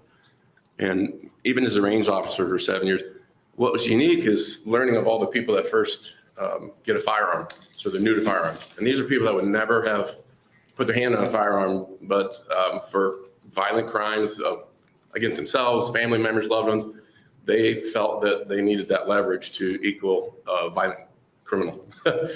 So talking to those individuals gave me just a unique perspective. It's not data that I'm getting from the CDC or the FBI or the government. This is personal data that I've collected over 45 plus years. So, and I also was taught concealed carry. And a common misconception there is concealed carry does not teach you how to use a firearm to shoot. You shoot at a piece of paper from here to the wall. You can do that on your own. A pistol's not that mechanically complicated that we can't figure it out. It's a trigger and the average American can figure it out. And criminals don't apply for permits. They just do what they want. But what I found really unique and from personal experience, I saw this, low income families, that's definitely a burden. You're talking $250, $300 and something people don't realize, and we've got to remember we're a lot younger than we were low income. Taking 2 days off work, that's a big blow to your paycheck. You'll get paid, that's a lot. You add that on top of that fees, the very people that need access to protection for firearms are those people. So they're probably more likely to incur violent crimes, and we're taking that away from them. Just to add a couple last things with the yellow lights on. When I was in college, before I turned 20, Kelly, a very good friend of mine, was violently raped and expired from that rape. So that kind of lit a fire under my butt. And I have lifelong friends that are law enforcement officers. Now there's a few that are opponents as well, but gave me a unique perspective to say, yeah, a lot of the stuff we're saying, Senator McKinney, you had that concern. A lot of the lower income people, yeah, we're taking that away from them because $250, $300, a couple days off work, that's a big hurdle. And talking to all these new firearms owners over the years, they waited 10, sometimes 15 years because of that hurdle. It took them a long time to get there. My wife's sister, her husband took a severe left turn, became a bomb maker, was a gang guy and selling drugs. She had no way to protect herself. We were up there protecting her. So anyways, a lot of this stuff is extremely true. I'm asking you to, I know you're out of committee right now to push this thing forward and give people back reinstate their original constitutional right from 1790. And Dr. King said something, he's got 50 of the greatest quotes in the world. But if you go about 10 down, you'll see a right delayed is a right denied. And that's absolutely true. It's been taken away from us. So Okay. anyways, thank you very much. Thanks for your time. Senator Geist has a question for you. Over here. Oh, sorry. So you said you were instructor, is that Yeah, correct? since 12 years old, I have self-defense. I taught women self-defense for decades, and For that's free. concealed carry, were you? I also became concealed carry, but I have a nerve and bone disease, so April 2015, I retired from everything. So when you were instructing, how did you instruct your students to carry appropriately concealed? Well, it really depends on the person. Just like myself now, the gun's heavy. Even a little 380 M&P is really heavy. But access to the weapon, there's pros and cons to everything. If you can carry like law enforcement, that's a great way to draw. But law enforcement has a retention holster, so the bad guy can't take it from you. But a person doesn't want to do that. A person doesn't want to open carry because you're making yourself a target. You know, officer does that for a living because he's committed to help people, but the average person, we want to keep that private and have that out. So there's really no proper way that I can say generally to carry a firearm. Okay. You know, my wife carries in her purse, which that's a tough spot, I think. I think it should be on the person because the purse can be yanked off you, even though there's cables in firearms carrying purses. There's no one appropriate way for everybody. And I want to throw this in there too, because for appropriate carry, it's amazing how many people, when they have access to self-defense and the firearms, especially low income, because we're talking, that's the working class, you know? They seek out the training. When I was young and seeking out, didn't have much money, I got my hands on everything I could for training. Asked my friends that were law enforcement officers since high school, hey, what do you think of this? What do you think of that? What do you think of this? So you think that people, if given the opportunity to constitutional carry, that they're going to have more training than they would Absolutely. if not given that opportunity? Hands down, that's my experience. Once they get a little taste of it and what's available, wow, this opens the doors up to training. I wish we had more training for, you ever sat at a boat ramp and watch boaters put their boat? I mean, it's a disaster. So, yeah, I did. Thank Training. That's the best thing on the planet. But just to be clear, when concealed carry, you're shooting at a piece of paper. Piece of paper doesn't shoot back, it doesn't move. It's pretty easy. If you've never handled a firearm, I can show you 60 seconds and you can do that, no problem. I've handled a firearm. Yeah, so it's like, yeah, I don't know it personally. So. Any other questions? I don't see any. All right. Thanks for being here. Oh, thank you, Senator. Just to be clear, is there anyone else? You're fine, thank you. Anyone else here that wants to speak in favor of the bill? Seeing none, we will now take opposition testimony.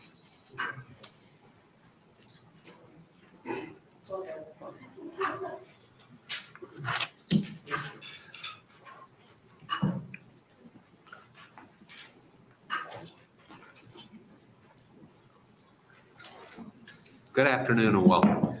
Good afternoon.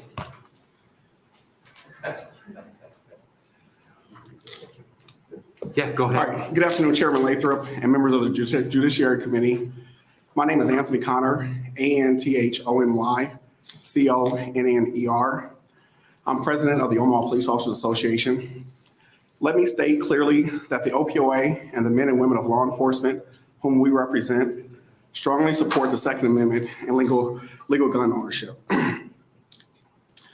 Our support for law-abiding citizens that want to legally own and carry a firearm is absolute. I would add that legal gun owners are among this country's strongest and most vocal supporters of law enforcement, and we thank them for that. Additionally, OPOA leadership is grateful to Senator Brewer for his unflinching support of law enforcement. We recognize and appreciate his intentions with this legislation. While we understand the principles upon which this bill was drafted, and we support much of the language included in here, we must appear here today in opposition to this bill due to what we believe are perhaps unintended but severe consequences of passing this bill in its current form. Opioid leadership has previously made Senator Brewer aware of these concerns, and we are working with him in good faith to solve some of the very problematic provisions to law enforcement. Specifically, Omaha Police Department officers have seized hundreds of illegal firearms from the city's most dangerous gang members in recent years. These illegal gun seizures have led to fewer shootings in Omaha and fewer homicides. In fact, as communities around the country have experienced a dramatic increase in the homicide rates this past year, Omaha was one of the few major cities to experience a decrease in homicides. Again, this is directly related to our ability to get illegal guns off the street and out of the hands of criminals and irresponsible gun possessors. At this time, and with this current language, we believe this bill provides multiple unintended loopholes for criminals, known gang members, irresponsible gun possessors, and other prohibited persons to avoid prosecution. This bill will hinder our officers' ability to remove firearms from dangerous situations and individuals. I have no doubt that Senator Brewer and his colleagues will support this bill, will do all they can to promote the constitutional carry gun rights of law-abiding citizens while upholding the obligation of law enforcement to keep people safe. We must oppose this bill as it's currently written today, but I thank Senator Brewer for his sincere interest in our concerns, his stated dedication to finding common ground, and I'm hopeful that we can do just that. I also handed out a letter written by Jason Wesch on behalf of our counterparts in the Lincoln Police Union who couldn't be here today in person in opposition of this bill for many of the reasons I stated as well, for their thoughts. Is there any questions for me? Obviously, I'm here. Okay, any, Senator Geis? Thank you. Hi there. I appreciate your testimony. And ever since I read this bill, I've been wondering what in other states that have constitutional carry, can you tell me about how that intersects with police officers? What you've seen, what your counterparts have seen? I spoke directly with the president of the police in Kansas City, Missouri. I think they were FOP. His name is Brad Lemons. And we do our what's called site visits, where we visit our comparable cities, and Kansas City is one of our comparable cities by contract. So when we visited with him, Missouri had just passed their constitutional carry law. This was right around about 4 years ago. And during my conversation with him, he says, now their bills are different than what this bill is, and I will acknowledge that. But he said the problem they had with their bill was they were never at the table to discuss things with the legislators when these bills were passed. And it just basically created such a problem where they were not able to seize guns off of people that they knew were up to no good, with, violent criminals. Okay, so it limited them from being able to perform their regular duties? The regular duties. You can also look back at the numbers in the homicides in Kansas City, Missouri. At the time, there were over 100. Now, I believe last year there were over 200 homicides. So they doubled their homicides in the last few years since this bill passed there. And not this, once again, not the same exact bill, but their constitutional carry bill. May I ask just one follow-up to Certainly. that? So what would you suggest as a meeting point? Senator, we've sat down with Senator Brewer, and once again, I really appreciate the fact that he brought us to the table to have a conversation with him. And there's a lot of issues that I don't really have all the details to explain today, because we're just kind of a little bit early, and as we still are trying to find that common ground so we can hopefully be either neutral or a proponent of this bill. Okay. So we're still working at this point. Okay, thank you. Senator McKinney. Thank you, Senator Lathrop, and thank you, Mr. Connor. My first question, last year, a member of the OPOA spoke out as a proponent for Senator Brewer's bill, which excluded Douglas and Lancaster County. Why was that? One of the issues and one of the reasons we would like to have some sort of exclusion for Omaha and Douglas County, as you all know, Lincoln and Omaha are the two biggest cities, high population. Omaha metro area is 1 million people. It's a big difference, no offense to anyone in Western Nebraska, but it's a big difference from carrying a gun in the middle of Omaha, Nebraska and Cherry County, or wherever.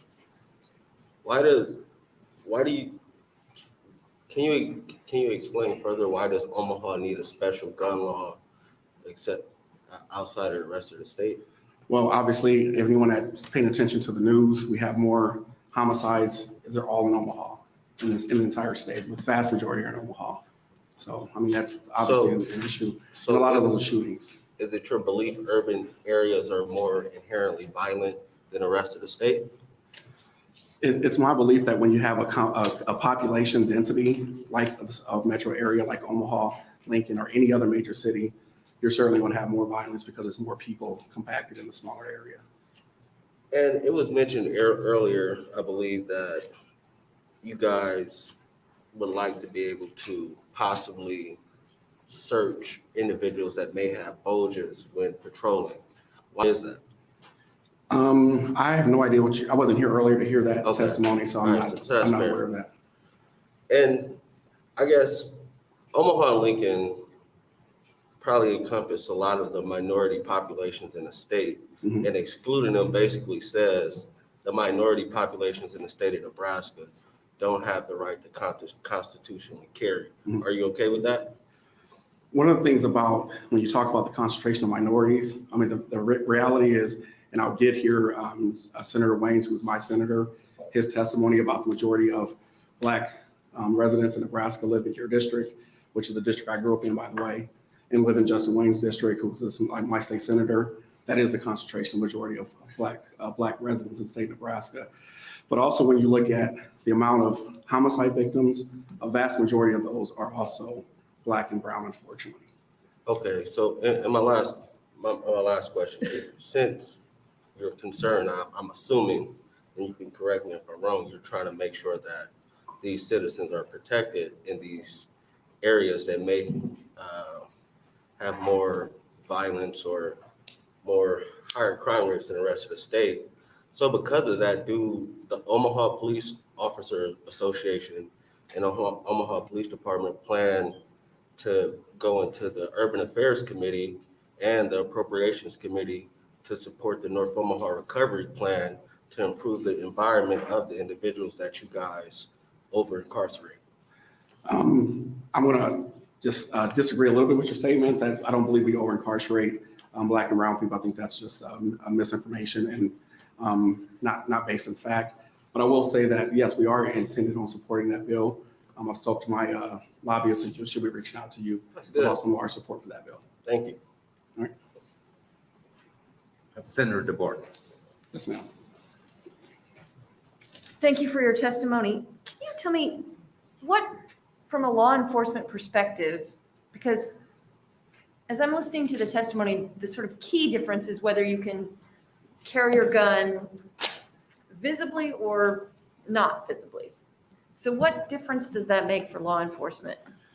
When you're talking about a compacted area like a major city, so imagine if you're sitting in a crowded restaurant in Omaha, Nebraska, or Lincoln, Nebraska, and someone walks in with an exposed gun, that may cause alarm where someone's going to call 911 and then rush the police out there. And it happens all the time. I don't know if you're familiar with, they call them constitutional checks, but they do on YouTube, some Second Amendment supporters, where that's exactly what happens. So then the police will have a response, unfortunately, to those situations. So I personally, I mean, if I'm advising someone, and I've taught a few people how to shoot a gun, I would always advise to get a carry concealed permit, take training, carry your gun concealed, don't carry it open, because if you carry it open, now you're kind of putting a target on your back, and everyone's expecting you to react if some robber or something runs into the place, when you may not be in a position to react.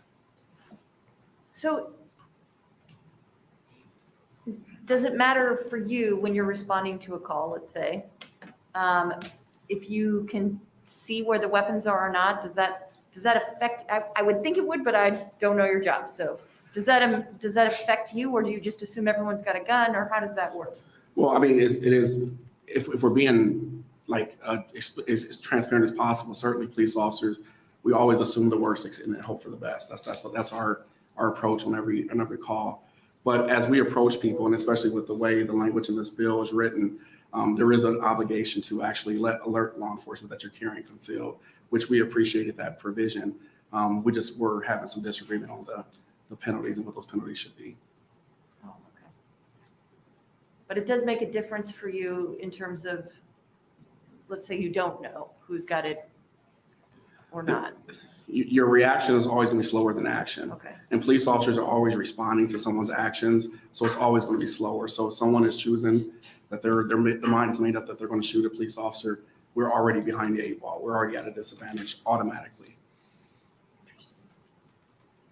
So the provision would be that no matter what, if I have a weapon on me that you can't see, I have to tell you that. You have to tell me, yes, officer, I'm armed.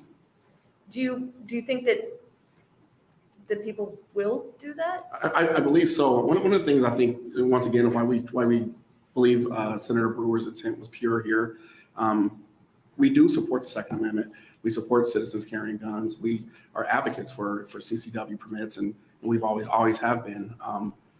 But certainly when people that are legal gun owners, they're going to follow the law, and they're going to make sure that they're alerting law enforcement. And once again, some of our strongest supporters, so they're on our side when it comes to a lot of issues. So they're certainly want to make sure that we're safe. So I believe they will.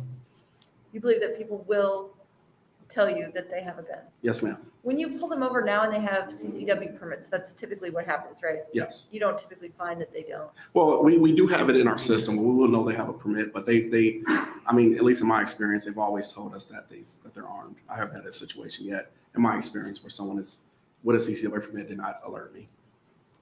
Thank you. Welcome. Senator McKinney. Thank you, Senator Lathrop. I have a couple more questions.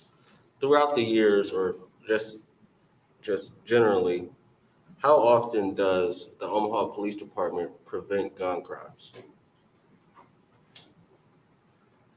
I guess I don't know how to answer that. But can you rephrase it? I mean, How often do you stop violent crimes? Let's say a homicide. How often, or are you guys more reactionary or preventive? we're actually both, and we're also part of preventative, even some of those efforts that we do on the department. So when you talk about the amount of guns that are seized, we have actually had an increase in gun seizures over the last few years. In correlation to that has been a decrease in shootings, a decrease in homicides, things that affect the neighborhoods that I grew up in and you grew up in. Okay, my next question, how many people are arrested yearly for violation of the city ordinance of the CCW that had a valid gun? I don't know that answer, the exact answer, but I know Captain Williamson is here to speak next, and he certainly can answer any technical question like that. All right, thank you. You're welcome. Okay, I don't see any other questions. Thanks for being here today. problem. Appreciate it. Thank you, guys.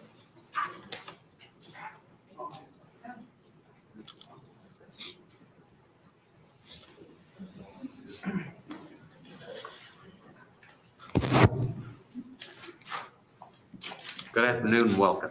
Thank you. Good afternoon, Judiciary Community members. My name is Keith Williamson, KEITHWILLIAMSON. I'm a captain with the Omaha Police Department. I'm here on behalf of Police Chief Todd Schmaderer in opposition of the proposed bill, how it is currently written. The Omaha Police Department strongly supports Second Amendment rights and legal and responsible gun ownership. I have worked with the Omaha Police Department for 22 years, and I have almost a quarter century of law enforcement experience between the Omaha Police Department and the Lincoln Police Department. A significant portion of my career has been dedicated to working within our gang unit as both a detective, a sergeant, a lieutenant in charge of that unit, and now a captain in charge of that section. The Omaha Police Department's gang unit targets the most active drivers of violence in our metropolitan area. Gun crimes remain the top priority for the Omaha Police Department and our unit in general. In fact, 45% of all seized firearms come from our gang unit. The proposed bill, how it is currently written, could severely hamper our abilities to target and combat violent gun crimes. As currently written, this bill could negate several local Omaha-specific ordinances, which have been in place for years to target and reduce gun violence. This bill would counteract some of our local efforts to reduce the gun violence that we've seen increase across the country over the last couple of decades. This bill currently has cloudy language that appears to change the penalties on prohibited persons possessing firearms, and there's no enhancement under the current bill for second offense violations of CCW. Also, there is no training requirements for anybody under the age of 18, and it drops the requirement currently from 21 down to 18. What we know is that people the age of 18 to 21 are 4 times more likely to commit violent gun crimes than those 21 and older. The Omaha Police Department has seized close to 250 firearms from minors between the ages of 18 and 21 in the last 2 years alone. No holster requirements is also a concern with the current bill. Again, this would allow somebody to carry a gun without any sort of trigger guard. We see almost weekly incidents of negligent discharging in Omaha where somebody shoots himself in the leg or foot from improper carrying of a firearm. Also having some form of ID, the current CCW law, they have a permit which has a picture ID. Having somebody constitutionally carry with no form of government ID would bog down officers, having them to bring in other ways to confirm somebody's identification to make sure they are who they're telling us they are. Our existing laws are working currently in Omaha, and we don't feel there's a need to change them. Again, with respect to Second Amendment, people's constitutional right to bear arms, we want to thank Senator Brewer, him working with state law enforcement in support of that, and we believe we can find common ground on this to make sure we're respecting both citizens' rights to carry and keeping our city safe at this time. Thank you. Thank you. Senator McKinney. Thank you. So a follow-up that I asked, Mr. Connor, how many people are arrested yearly for violation of the city ordinance that do have a CCW, but they have a valid gun? I don't have the numbers arrested. I can tell you how many gun crimes that we have that are linked to that we have seized, if you'd like that. I don't have a specific number because there are several city ordinances. We have CCW city ordinance. We have transporting firearms ordinances. So we have several various laws. We have a registration for firearms ordinance that we could arrest somebody for. So there's different things that somebody could be arrested for. So without a specific which one, and I'd have to get that data from our crime analysis unit. How would this prevent you from targeting those you deem as a threat to society? I'm sorry, could you repeat that? How would this prevent the police department from targeting, let's say, gangs or individuals that you believe may be in a gang? How would this prevent you? Right. So great question, Senator McKinney. So say we get information from the community, which we often do, of maybe somebody that's armed, that's a gang member. Okay. We then conduct surveillance. We see that person leave in a vehicle. They commit a traffic violation. We stop that car. That person, whether they are prohibited or not, could hand this gun around in that car to somebody who say isn't prohibited or not. Or if they are, they could just, we have no way of checking now to see if that gun is A, registered, or B, if it's actually a stolen firearm from a different jurisdiction like Bellevue or Sarpy County or Colorado or Iowa, because they could just say, I'm armed, and we have no legal ground then to check that said weapon. You see what I mean? So we would just have to release them and hope that nothing happens, whether that's an area that's plagued with gun violence, shots fired, non-fatal shootings, et cetera, versus now where we could say, okay, the gun has to be unloaded while it's transported in a vehicle unless you have a CCW permit. You have to have the gun registered with the Omaha Police Department if you're a resident of Omaha. There's different layers to help shield us and help protect the neighborhoods that that person is in.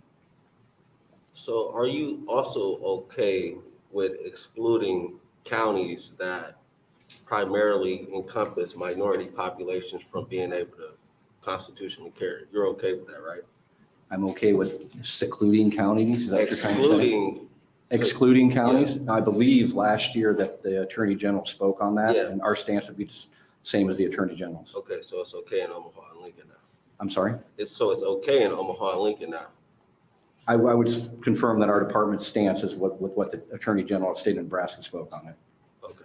And does the Omaha Police Department plan to support the North Omaha Recovery Plan to decrease the propensity of gangs inside of North Omaha, South Omaha, and other communities that you deem as have? I would imagine we would support that bill. I'm not familiar with it. I'm here to speak on, LB 773. I know we do currently work with like the North Omaha Business Improvement District and the 24th Street Business Improvement District to support change in there. So I don't have any knowledge of that bill, but I would imagine we'd fall in line with that. Yes. All right. Thank you. You're welcome. Senator Geist. Yes, thank you. I just do have one. It's kind of the same question I asked another gentleman of you mentioned that this has no regulation for how to carry or that the gun has to be holstered. What do you recommend for those who choose to carry concealed, whether constitutional or with a concealed carry permit? What do you recommend for someone who would carry? Number one, a holster.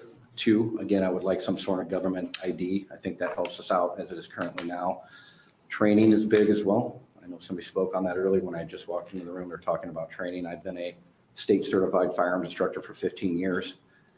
The idea of just having somebody walk in to, say, a pawn shop in Senator McKinney's district, be able to buy a firearm and literally stick it in their jeans and walk out is reckless probably. Again, no safety on a trigger guard. It could, again, end in accidental shooting, which we see routinely in my area. Things like that are just common sense approaches that would help keep everybody, including that gun owner, safe.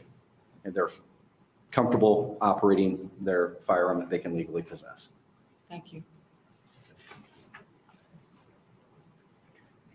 Senator McKinney. Yes, sir. I think since 2019, non-fatal shootings have gone up in Omaha. And with the current way we're operating, which is a restriction, why is that? So it's complex data. Non-fatal shootings usually correlate with homicides because the victim of a non-fatal shooting has potentially become either the future victim of a homicide or a future homicide suspect. That's what a lot of data shows, what our data shows, and data from other major metropolitan areas. Okay, so if you have a high number of non-fatal shootings and a low clearance rate, potentially have high number of homicide rates. So why that number spiked in 2020, it did go up. It has been down since 2019 before that. We also need to look at clearance rate for those non-fatal shootings too, because again, if you're solving those non-fatal shootings, if you're getting the people that are shooting and creating that victim, you're potentially stopping the next homicide. You're stopping that retaliation from that non-fatal shooting, which is then, going to wreck not only the life of the homicide victim, but the person pulling the trigger as well too. So I would say focus on the clearance rates we have, which in Omaha, we are above the national average for our non-fatal shooting clearance rates. And my last thing, so it was mentioned earlier in states that do have constitutional carry, crime rates have not gone up. What do you say to that? For what was mentioned, is that the sheet that was handed out earlier? Yeah. I would like to see more data on this. We have great community partners in Omaha, Dr. Justin Nix with UNO, Dr. Spone with UNO. We could look at this. Most of the states in here are similar to where Nebraska is, where we have major metropolitan areas. So look at Arizona. I would like to see Arizona's. I would like to see like Phoenix's homicide rate as compared to Omaha. Because again, comparing Omaha and Scotts Bluff, right? You're going to have Omaha have 34, 38 homicides. Scotts Bluff maybe has 1 or 2. And then if you say overall the numbers have gone down, where maybe Omaha's has gone up because we're a major metropolitan area, whereas the rest of the state is a smaller population base. So it's going to bring those numbers down overall if you compare it statewide. So I would like to see the numbers of the major metropolitan areas in those cities to see if those numbers, the non-fatal shootings, the homicide rates have gone up.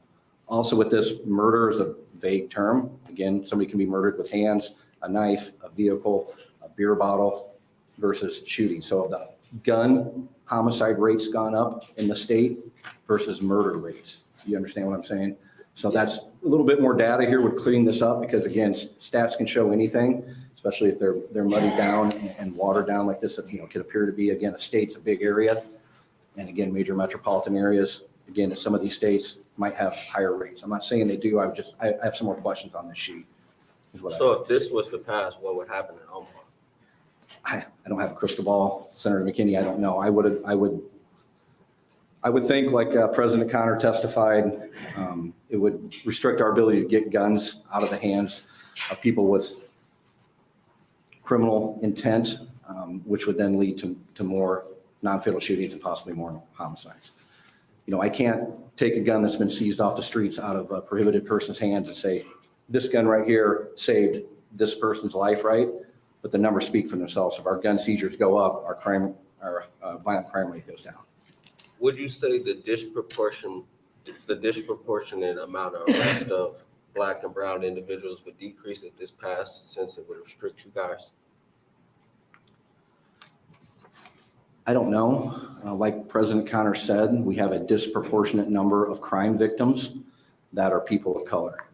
So it would be irresponsible on the part of the police department and our chief to deploy resources where, again, there's more crime violence, more homicides, more non-fatal shootings in those areas to protect people when there's disproportionate numbers of that. When you have over 70% of our homicides in Lincoln are people of color, African Americans, Hispanics. No, I asked this because the data shows there's a disproportionate amount of Black and brown individuals arrested year after year. And if you're saying this would restrict your practices, I would think it would also show, if passed, a decrease in the amount of disproportionate arrests of Black and brown individuals. Yes or no? Data showing arrests in general or arrests for gun crimes? I would expect a decrease in arrests and gun crimes, both. Oh, yeah, I can't predict what will or will not happen. Sorry. I don't see any other questions for you. Thanks for being here today. Thank you. Appreciate your testimony.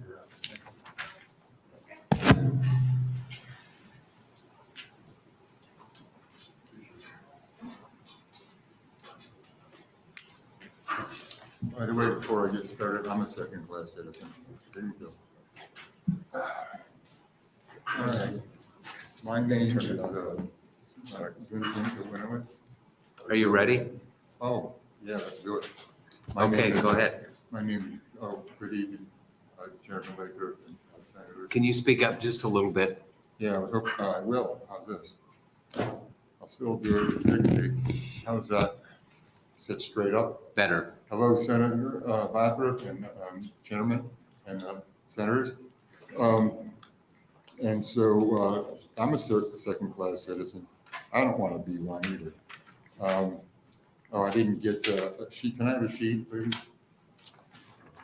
I don't know where this came from, but I guess it got on there. Somebody doesn't need one. Probably somebody doesn't want one. I'm just kidding.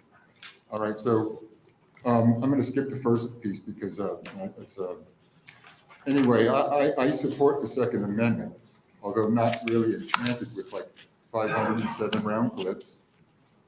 Yes, I think some things need to be restricted, and collateral to that are included common sense restrictions to what's available out there on the street.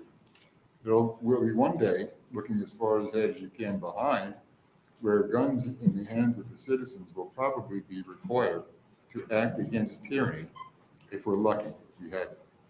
We might have people in the future shooting each other right in this very spot in the flora and fauna fested Judiciary Committee room.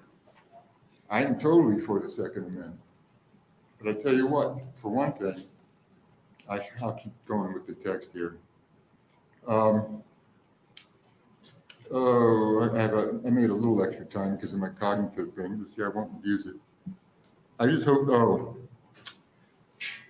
that the good guys manage to capture the machine shops and the Michigan and Nebraska militias in the future, no matter what ill-intended ideologies they hold dear, no matter what.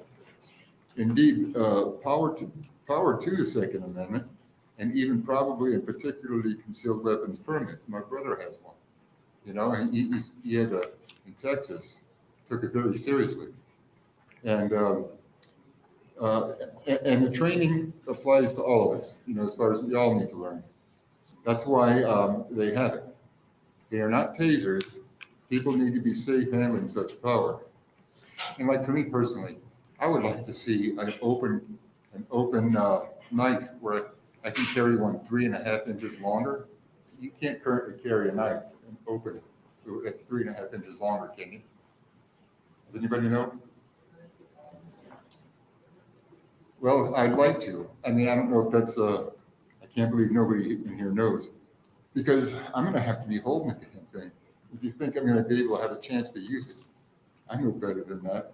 It's going to have to be in my hand. And that's just to make sure. Okay.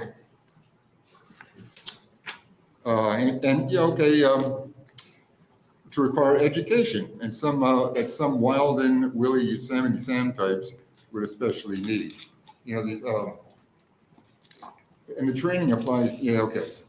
Finally, for me, how about I get to carry an open knife longer than 3.5 inches long in my hand while I'm driving, because a concealed weapon would be of no use. If I had a concealed gun, are you kidding me? And I know. I have to have the damn thing in my hand to have a chance of at least wounding that person that he remembers me for the rest of his life. You know, sometimes, yeah, I get that dark. If I can just cut that guy or gut him so he remembers me after he kills me. And so that's kind of what I'm thinking, and I am a target.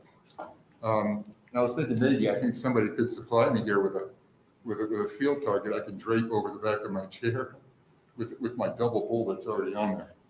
And so that's a fact, you know. And as far as some of the other things, I shouldn't be, okay.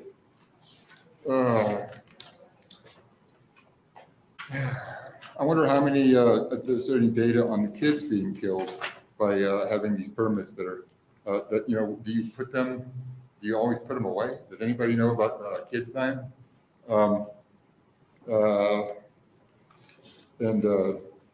Sure, oh, yeah. Some people I know that I don't know. I still can't I have the cognitive problems. I hope people ask questions. I'm not going to fight, not today. Okay. Very good. I've got more, and that's how I am. I can't, been trying to find techniques, but. Yeah, I think you communicated your thoughts, and we have your written testimony as well. Oh, man, okay, but there's a lot more, and I respond to that. I would love to talk to some people, because I think we could have a good conversation. I guess I'm getting no questions. I don't see any questions today, All right. but thanks for being here. Super. Well, I certainly feel appreciated. Take care, guys.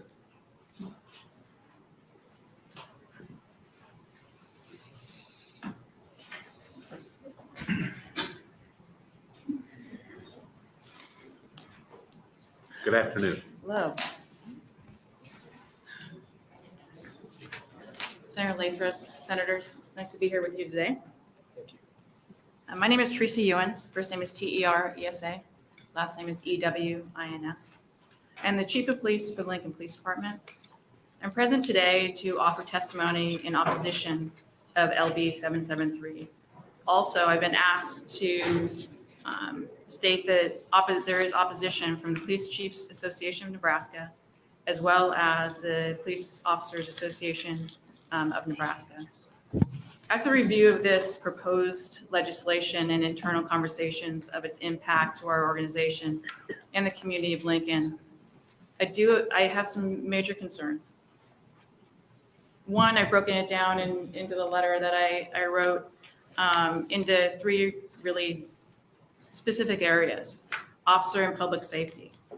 While Lincoln is generally a safe community, we have experienced our share of gun violence related to gangs, drugs, and robberies. Allowing persons to freely carry a concealed weapon, and that means handguns, shotguns, knives, and rifles per this legislation, will make our job of safeguarding Lincoln more difficult. This bill will allow the criminal element of our communities to carry legally, as they may not be a prohibited person. Without a permitting process and training, you'll have individuals who shouldn't be carrying and carrying without the proper skills necessary to assess the situation and determine when the lethal force is lawful. This also increases the propensity for mistakes, which can result in innocent people being injured, including our officers. Next thing I'd like to point out is background education and training. Nebraska self-defense laws are complex. Those who use a firearm in self-defense must do so lawfully or be exposed to both civil and criminal penalties. Officers are required to go through a background check, hours of training, and a certification process. Without requiring a permitting process where training and background checks are required, our communities will not be safe. And then let's just get in. I know this is a little bit simpler after I've heard everyone's testimony, but the fiscal impact on Lincoln itself. There's many things that are stated in here in which not only impact law enforcement, but also the fire department, in which they have to hand over, and it is a shall, all firearms that they have to take from people they are treating. And a lot of times that is not something that we actually go out and do. And so now we have to do that. And that's actually in the current law. But, we have to adjust to that. We now have to have increased training. What is physical and mental capability? What does that mean?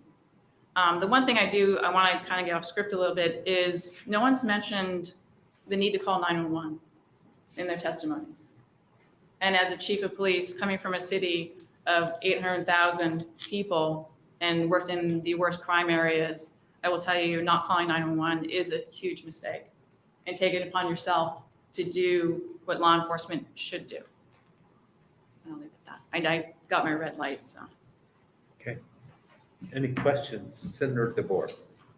Sorry, that last point you were on, I thought was interesting, but I didn't totally understand what you were saying, so. I was rushing to the yellow light. I know, so and apologize. I figured as much, so I wanted to give you the opportunity Thank you. to explain what that was, because I just wanted to know what you had to say. So on the physical and mental capability or the physical part? The last part with calling 911 on all of that. Yeah, I mean, I am a believer in the Second Amendment. Absolutely. I know some people might have feelings. I've been here for 5 months, I know, and I am from California, but I do believe in the Second Amendment. And calling 911 is absolutely something that we need to do if you feel that there is danger and if you need help. We've done a great job in Lincoln. The officers here are tremendous. But if we're not calling 911 to have those officers come out and do what everyone is describing as far as taking action, that's just not a good policy to have. So you're saying that instead of private citizens reacting to a situation, you would prefer that they call 911 to react? So training, we go through a lot of training, ongoing training. We recognize what a danger is. Sometimes community members, they're miscategorizing what they see. And we'll explain it to them that, okay, so this is what you saw, but is this really a danger? And a lot of times it's not, to where they feel danger, but it's not really where you're gonna take action. If I'm explaining this, okay. So escalation of a situation is what I actually do fear in this legislation.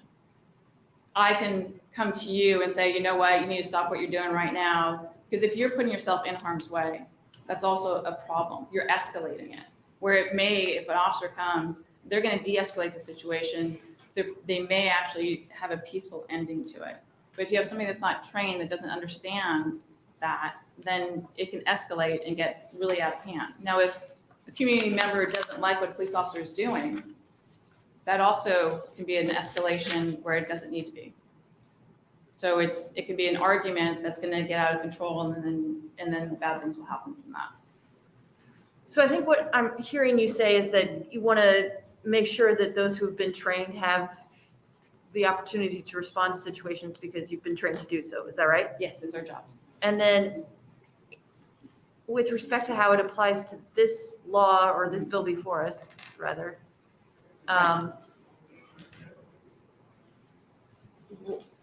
what is, this is the thing I'm wondering, what is the difference between the, thank you.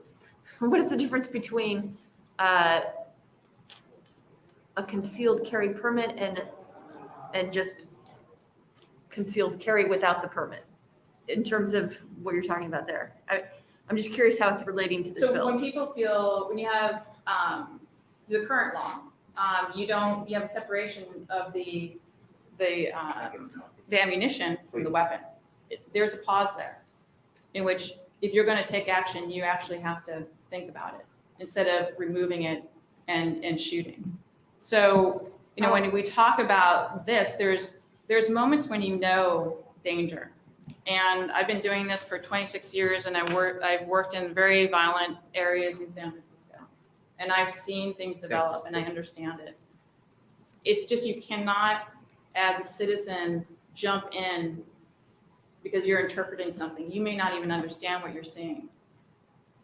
Maybe it's a plainclothes officer. Well, maybe it's somebody that you may not agree with. And you're going to take action because you think that you're right and the other person is wrong. Thank you. Senator Pansy Brooks. Thank you. Thank you for being here, Chief Ewens. Welcome to Lincoln and welcome to the Judiciary Committee. We're glad to have you here. I agree with your point that we should be having as our first response to call 911. And I appreciate that, rather than having people deciding to take the law into their own hands. And there's a difference between just concealing carry to immediately protect yourself versus concealing carry to become almost a vigilante or somebody who wants to to become law enforcement themselves without the training. And I do agree that it makes situations more difficult. I also really like the point in your testimony, which you really didn't say because you were racing through it, about that the state, if cost is to the public is the issue, then the state should reduce the permit fee and subsidize training costs. I mean, I think that's a good idea. If really the cost is the issue, those are really good ideas. So I too am a supporter of the Second Amendment. I just think that we have to do it wisely and carefully and protect the police. And so thank you for coming to testify today. Thank you. I do not see any more questions. Thanks for being here, Chief. We appreciate hearing from Lincoln Police Department perspective.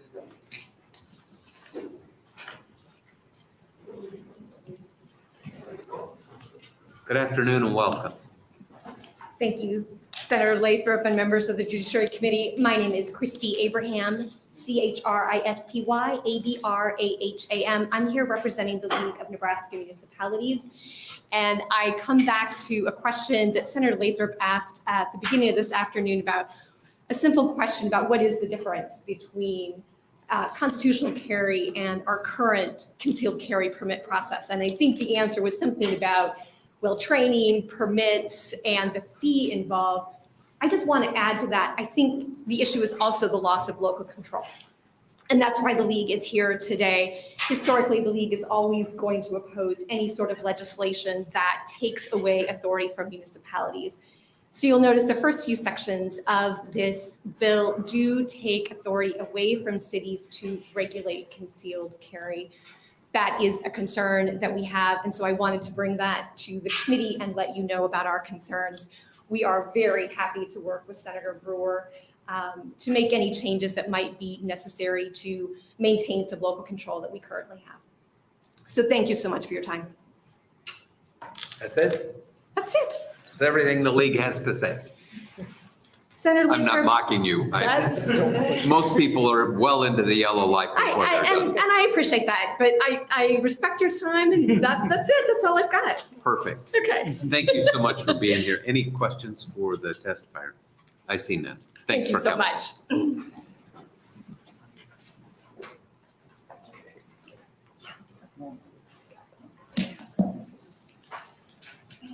Good afternoon. Good afternoon. My name is Judy King, and I'm here today with Can you spell it for us, please? Judyking. Thank you. And I'm with Nebraskans Against Gun Violence. And I'm just going to read the fact sheet regarding this bill. It says LB 773 is a bill that repeals background checks, training, and testing for people who chose to conceal and carry firearms. The LB 773 will get rid of required training to carry a concealed handgun. The training is typically 8 hours and includes actual demonstrating handling a gun safely. Without the Permit Act, someone would literally have no experience handling a gun, could conceal carry. LB 773 will eliminate the background check to carry a concealed handgun. LB 773 will allow people drinking alcohol to carry a concealed handgun. Alcohol increases rates of suicide and firearm assault. LB 773 will allow concealed carry in places currently prohibited, including in hospitals, polling places, government buildings, and more. Law enforcement cannot easily know who is legally or illegally carrying guns in public. 29% of state and 36% of federal prisoners for violent offenses had a gun while committing a crime. We can expect an increase in gun crimes if this passes. Where there are more guns, there is more death. Intimate partner homicide increases fivefold with the presence of a firearm.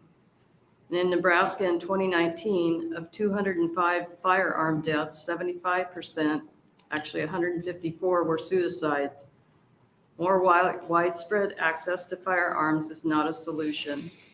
Concealed permit holders have shot the wrong person. There are also many instances where there is no attack occurring and someone is still injured or killed. Concealed carry is not an effective or safe way to stop crime. That's with this, that is for Nebraskans against gun violence. Now I'm going to give my little personal comments. Clear back in the 80s, prison studies and expert testimony clearly stated that you can't build your way out of overcrowding crisis in the prison system. And if prisons were built, there weren't enough people to staff them. And the Nebraska taxpayers had to foot the bill. The Nebraska legislators were trying to be tough on crime instead of smart on crime. Overcrowding studies have been done each decade since 1980, but no one has listened, and of course, taxpayers had to pay for those studies. Nebraska runs about 20 years behind on their thinking about prison systems. Texas, on the other hand, learned that the lessons long ago, and they listened to the Criminal Justice Institute and other groups that have studied an overcrowding issue, and they knew the Justice Institute and the other groups that have studied them.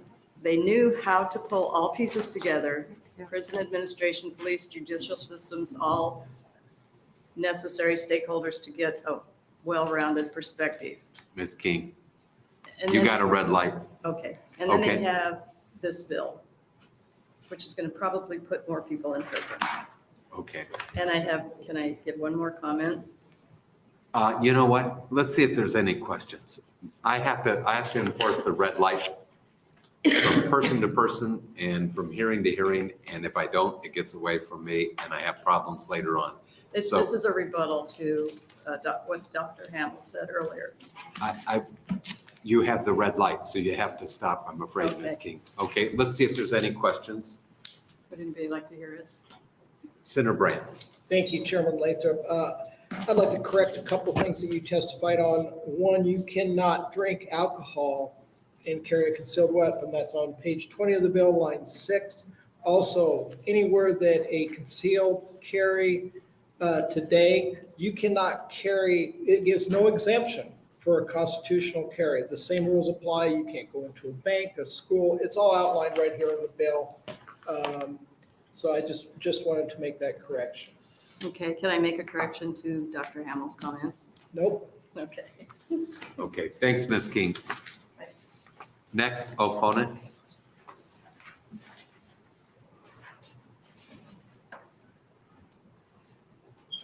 Thank you. Good afternoon. I am Sherry St. Clair, SHERI-STCLAIR, and I'm speaking here on my own behalf.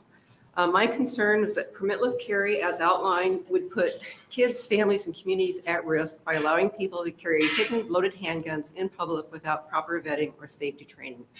So I'm looking for evidence to support this statement, and I found things published in 2015, 2017, 2019, 2021 by researchers at Harvard, Johns Hopkins School of Public Health, and the Pew Charitable Research Foundation support that where there are more guns, there are more deaths, not just homicides, but also suicides, domestic violence, and violence against police. For example, in Connecticut, after the state passed a permit to purchase law for handguns, there was a 40% drop in gun homicides and a 15% reduction in handgun suicides. In Missouri, after the state repealed its handgun permit to purchase law, there was a 23% increase in firearm homicides, but no significant increase in non-firearm homicides, as well as a 16% higher handgun suicide rate. A lot of data out there shows over and over again that most Americans think you should get a permit before carrying a concealed gun in public. Most Americans, both gun owners, non-gun owners, Republicans, Democrats, and independents, agree that high safety standards are critical. I also think that the adoption of permitless carry law takes away a critical tool that law enforcement can use to differentiate between responsible gun owners and those who shouldn't be able to carry a loaded weapon. Overall, states that have weakened their firearm permitting system have experienced an 11% increase in handgun homicide rates and a 13 to 15% increase in violent crime rates.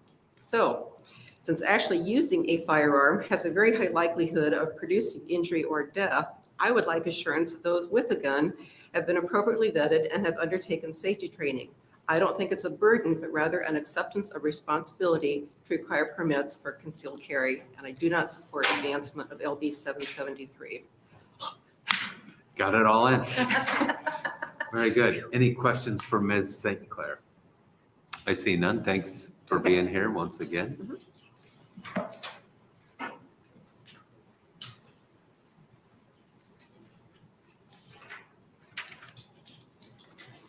Welcome. Good afternoon. Good afternoon. Shirley Niemeyer, and SHIRLEYNIEMEYER. Honorable Senators, respectfully, my position is against LB 773 based on the following reports and research. This information is from the NIH, National Institute of Health, Pew Research Center, Johns Hopkins, and the British Medical Journal, and Quinnipiac University research. Women want gun control more than men, according to the poll from the university. 69% of women support gun laws. For men, 47% support. The horror of Sandy Hook still resonates, especially with women. One key issue in agreement in the gun control debate is the influence of guns on domestic violence. Many perpetrators of recent mass shootings had a history of domestic violence. Both conservative and liberal politicians have moved to pass legislation to get guns out of the hands of convicted domestic abusers.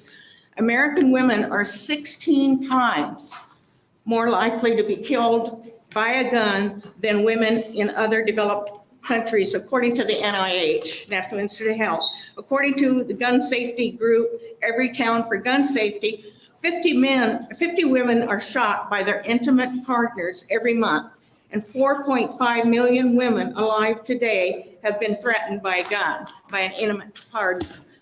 94% of Americans support background checks for all gun buyers, a statistic that's remained consistent since the Sandy Hook elementary school shooting. Most Americans, 67%, say that Congress is not doing enough to reduce gun violence. 49% of Republicans hold that view.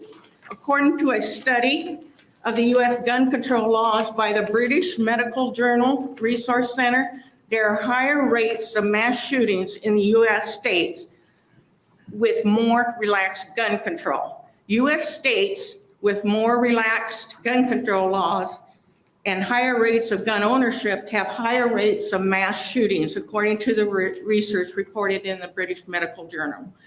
Research suggests that more relaxed, permissive state laws and greater numbers of gun owners are linked to higher rates of gun deaths by murder or suicide. 23%, or about a fourth, were classified as domestic, where the victims were the first-degree relatives or partners. From 2010 onward, the gap between permissive and restrictive states started to widen, with rates falling in the restrictive states and rising in the permissive states.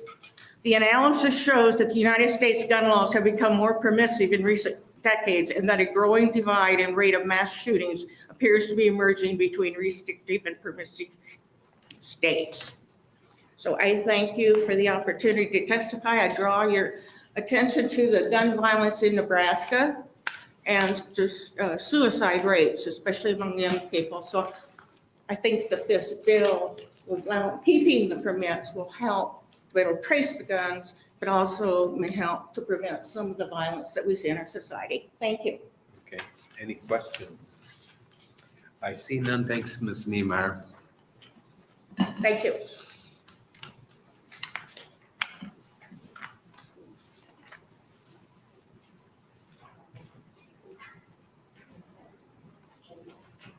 Good afternoon. Good afternoon, Chairman Lathrop, committee members, and staff. Thank you for this opportunity to speak to you today. My name is Stephanie McAprang, STEPHANIMACKEPRANG. I am a Lincoln resident, a mom, and a domestic gun violence survivor. I am testifying today because LB 773 is a dangerous bill that allows individuals to carry concealed loaded guns without a background check or firearm safety training. I was 13 in 1977 when my father brought a loaded, unlicensed handgun on a family weekend getaway in Indiana. Recently retired from a career in the Air Force, he turned his coin collecting hobby into a business of buying and selling valuables. Traveling throughout the Midwest, he only used cash. So he wanted to have a gun for security, but was denied a license by the Carmel Police Department. After a night of heavy drinking, my father went into a rage and threatened to shoot my mother and brother while I begged him not to. Although he never pulled the trigger, our family was never the same again. A year later, he kidnapped my mother, drove her to Grisham Air Force Base, and threatened others with gun violence, only to be hospitalized in the VA for a few days and then released. Finally, in 1980, when the police were called to our home during one of his violent rages, they confiscated his gun, arrested him, and helped my mother attain a restraining order. I don't know the reason the police didn't issue my father, a veteran, a license to carry a firearm, but that denial gave them cause to arrest him and defuse a potentially deadly situation. We need gun laws that help law enforcement stay on top of people in duress. We have come a long way in understanding the role of mental illness and gun violence, but we still have more work to do. Every month, an average of 57 women are shot and killed by an intimate partner. Gun violence is also the #1 cause of death for children in the US. This data is from everytown.org. We need checks and balances for acquiring and using deadly weapons. I encourage members of the committee to vote no on LB 773. This concludes my testimony. Thank you for giving me the opportunity to speak today. Sure. I do not see any questions for you. Thanks for being here, though.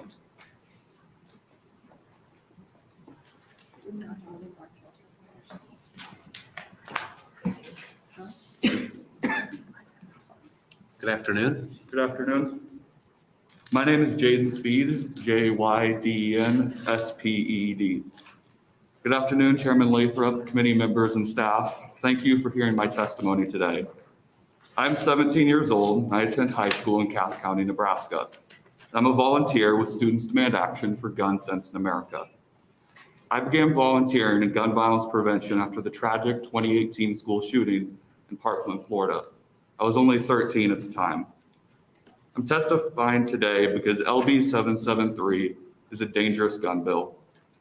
As a student, school safety and numerous tragic attacks at Columbine, Sandy Hook, Parkland, and Oxford, and so many others are what drew me into the issue.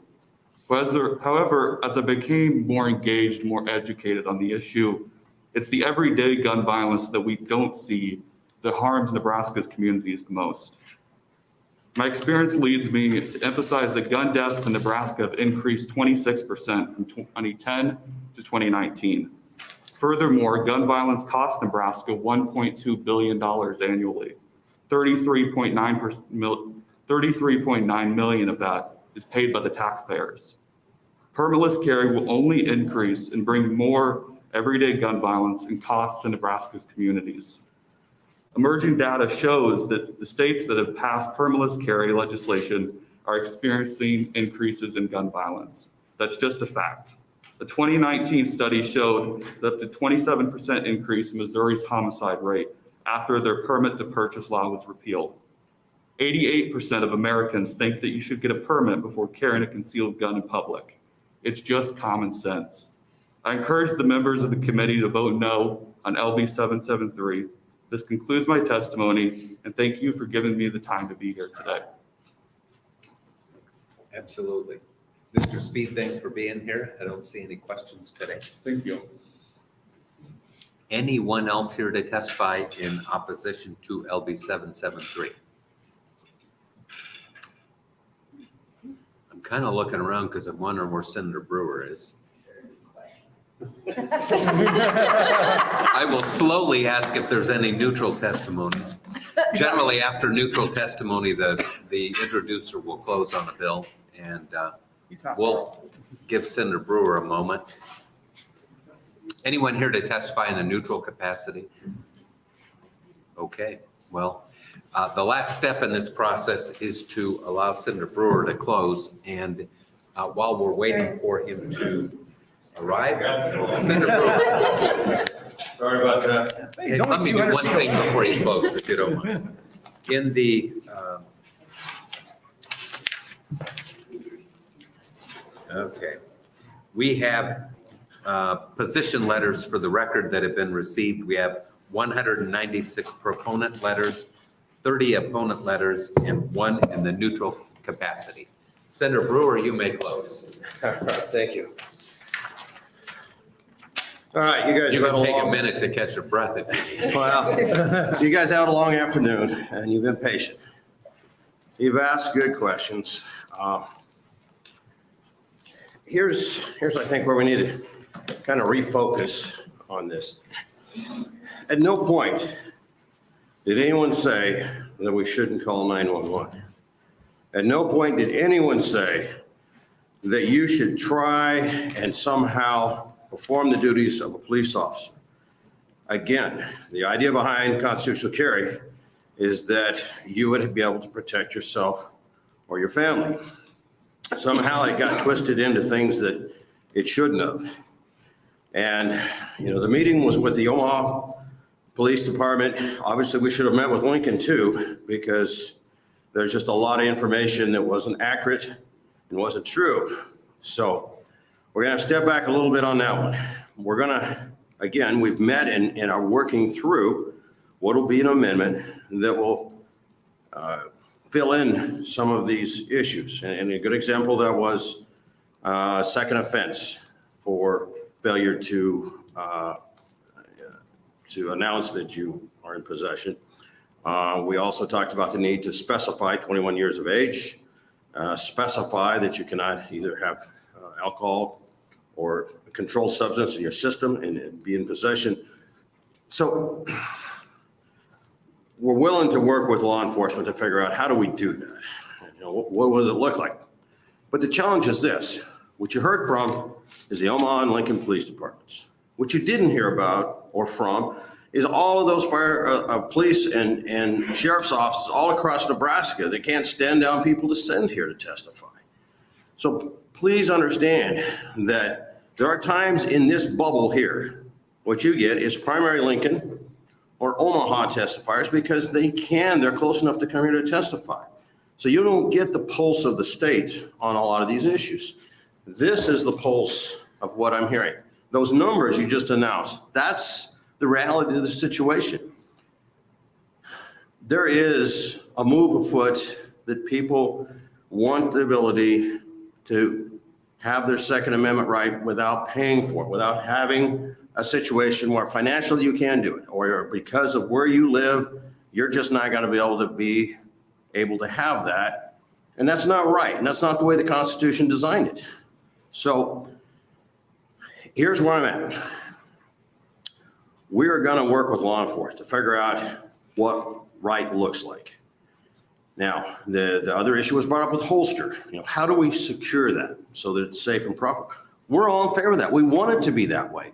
The problem is sometimes it's hard to work through bill drafters and get that verbiage down without them looking at you like you're a Martian, because that's hard to do. And then so that's some of the pains we have to go through to fit this thing so that it's right and so that we don't do something that's unsafe for those that are carrying. But I don't want you to leave here thinking that there isn't a desire to make sure that law enforcement is in a good place with this. You know, I spent time talking to my brother and some of the other sheriffs out in western Nebraska. And again, their issue is there are so many times that they are so shorthanded, they can't respond to 911. It's easy to say 911's the answer. But if you remember during the riots, there were periods when you could call 911, you were not going to get responded to. There's a point where being able to protect yourself and your family needs to be your most important thing in life. It should be. So let's figure out how we can still protect those rights and make sure we do it safely. And that's where I want to go with this bill. And that's what I would ask of you today when you exec on this, that we look at making sure we bridge that and we get to where we need to be so we can protect people's rights, but also do it in the right way. Thank you, Mr. Okay. Senator Pansy Brooks. Thank you for bringing this, Senator Brewer. So just one thing, because you're saying it's just Lincoln and Omaha, but Chief Ewens did speak on behalf of the Police Chiefs Association of Nebraska and the Police Officers Association. So just one little thought on that it wasn't just Lincoln and Omaha. Well, I would enjoy, talking to the Valentine Police Chief and the Gordon and Chadron, and I'd love to go down a list because I still think that's maybe not a fair reflection of the emotions of those little towns that struggle to meet their day-to-day requirements to provide security to the community. Okay, and one of the other things that somebody talked about that I'm a little bit confused about was if somebody is concealed carrying and they come up to a police officer, will they have to say, "Officer, I'm carrying right now"? If they have contact. I mean, obviously, if he walks by you on the street, not an issue. But if for some reason you and him have a encounter, that is what you need to do immediately. And that does, and that's why we left it the same with the concealed carry program and constitutional carry. That is a requirement because that officer's safety needs to be number one. So that if they don't say something, then they would be charged. They would be, that's a misdemeanor, you betcha. And also, if they're drinking, it's a charge. It is. Just thank you so much. And just very briefly for the record, my sheriff in Pawnee County wanted to reach out and let everyone know that on the record, he is in support of 773 for the reasons you listed in rural Nebraska. So. Okay, I don't see any. Oh, pardon me, Senator McKinney. Thank you. I guess my one question would be, what would be the penalty for not complying a second time? I just fear we'll create another offense. It's just failure to notify. First offense is just a misdemeanor. It's a minor charge. Your issue is if it happens again, that's where the police union and I, did not agree that it should instantly become a felony. Because I think what happens when you do that is then you clog up the system with,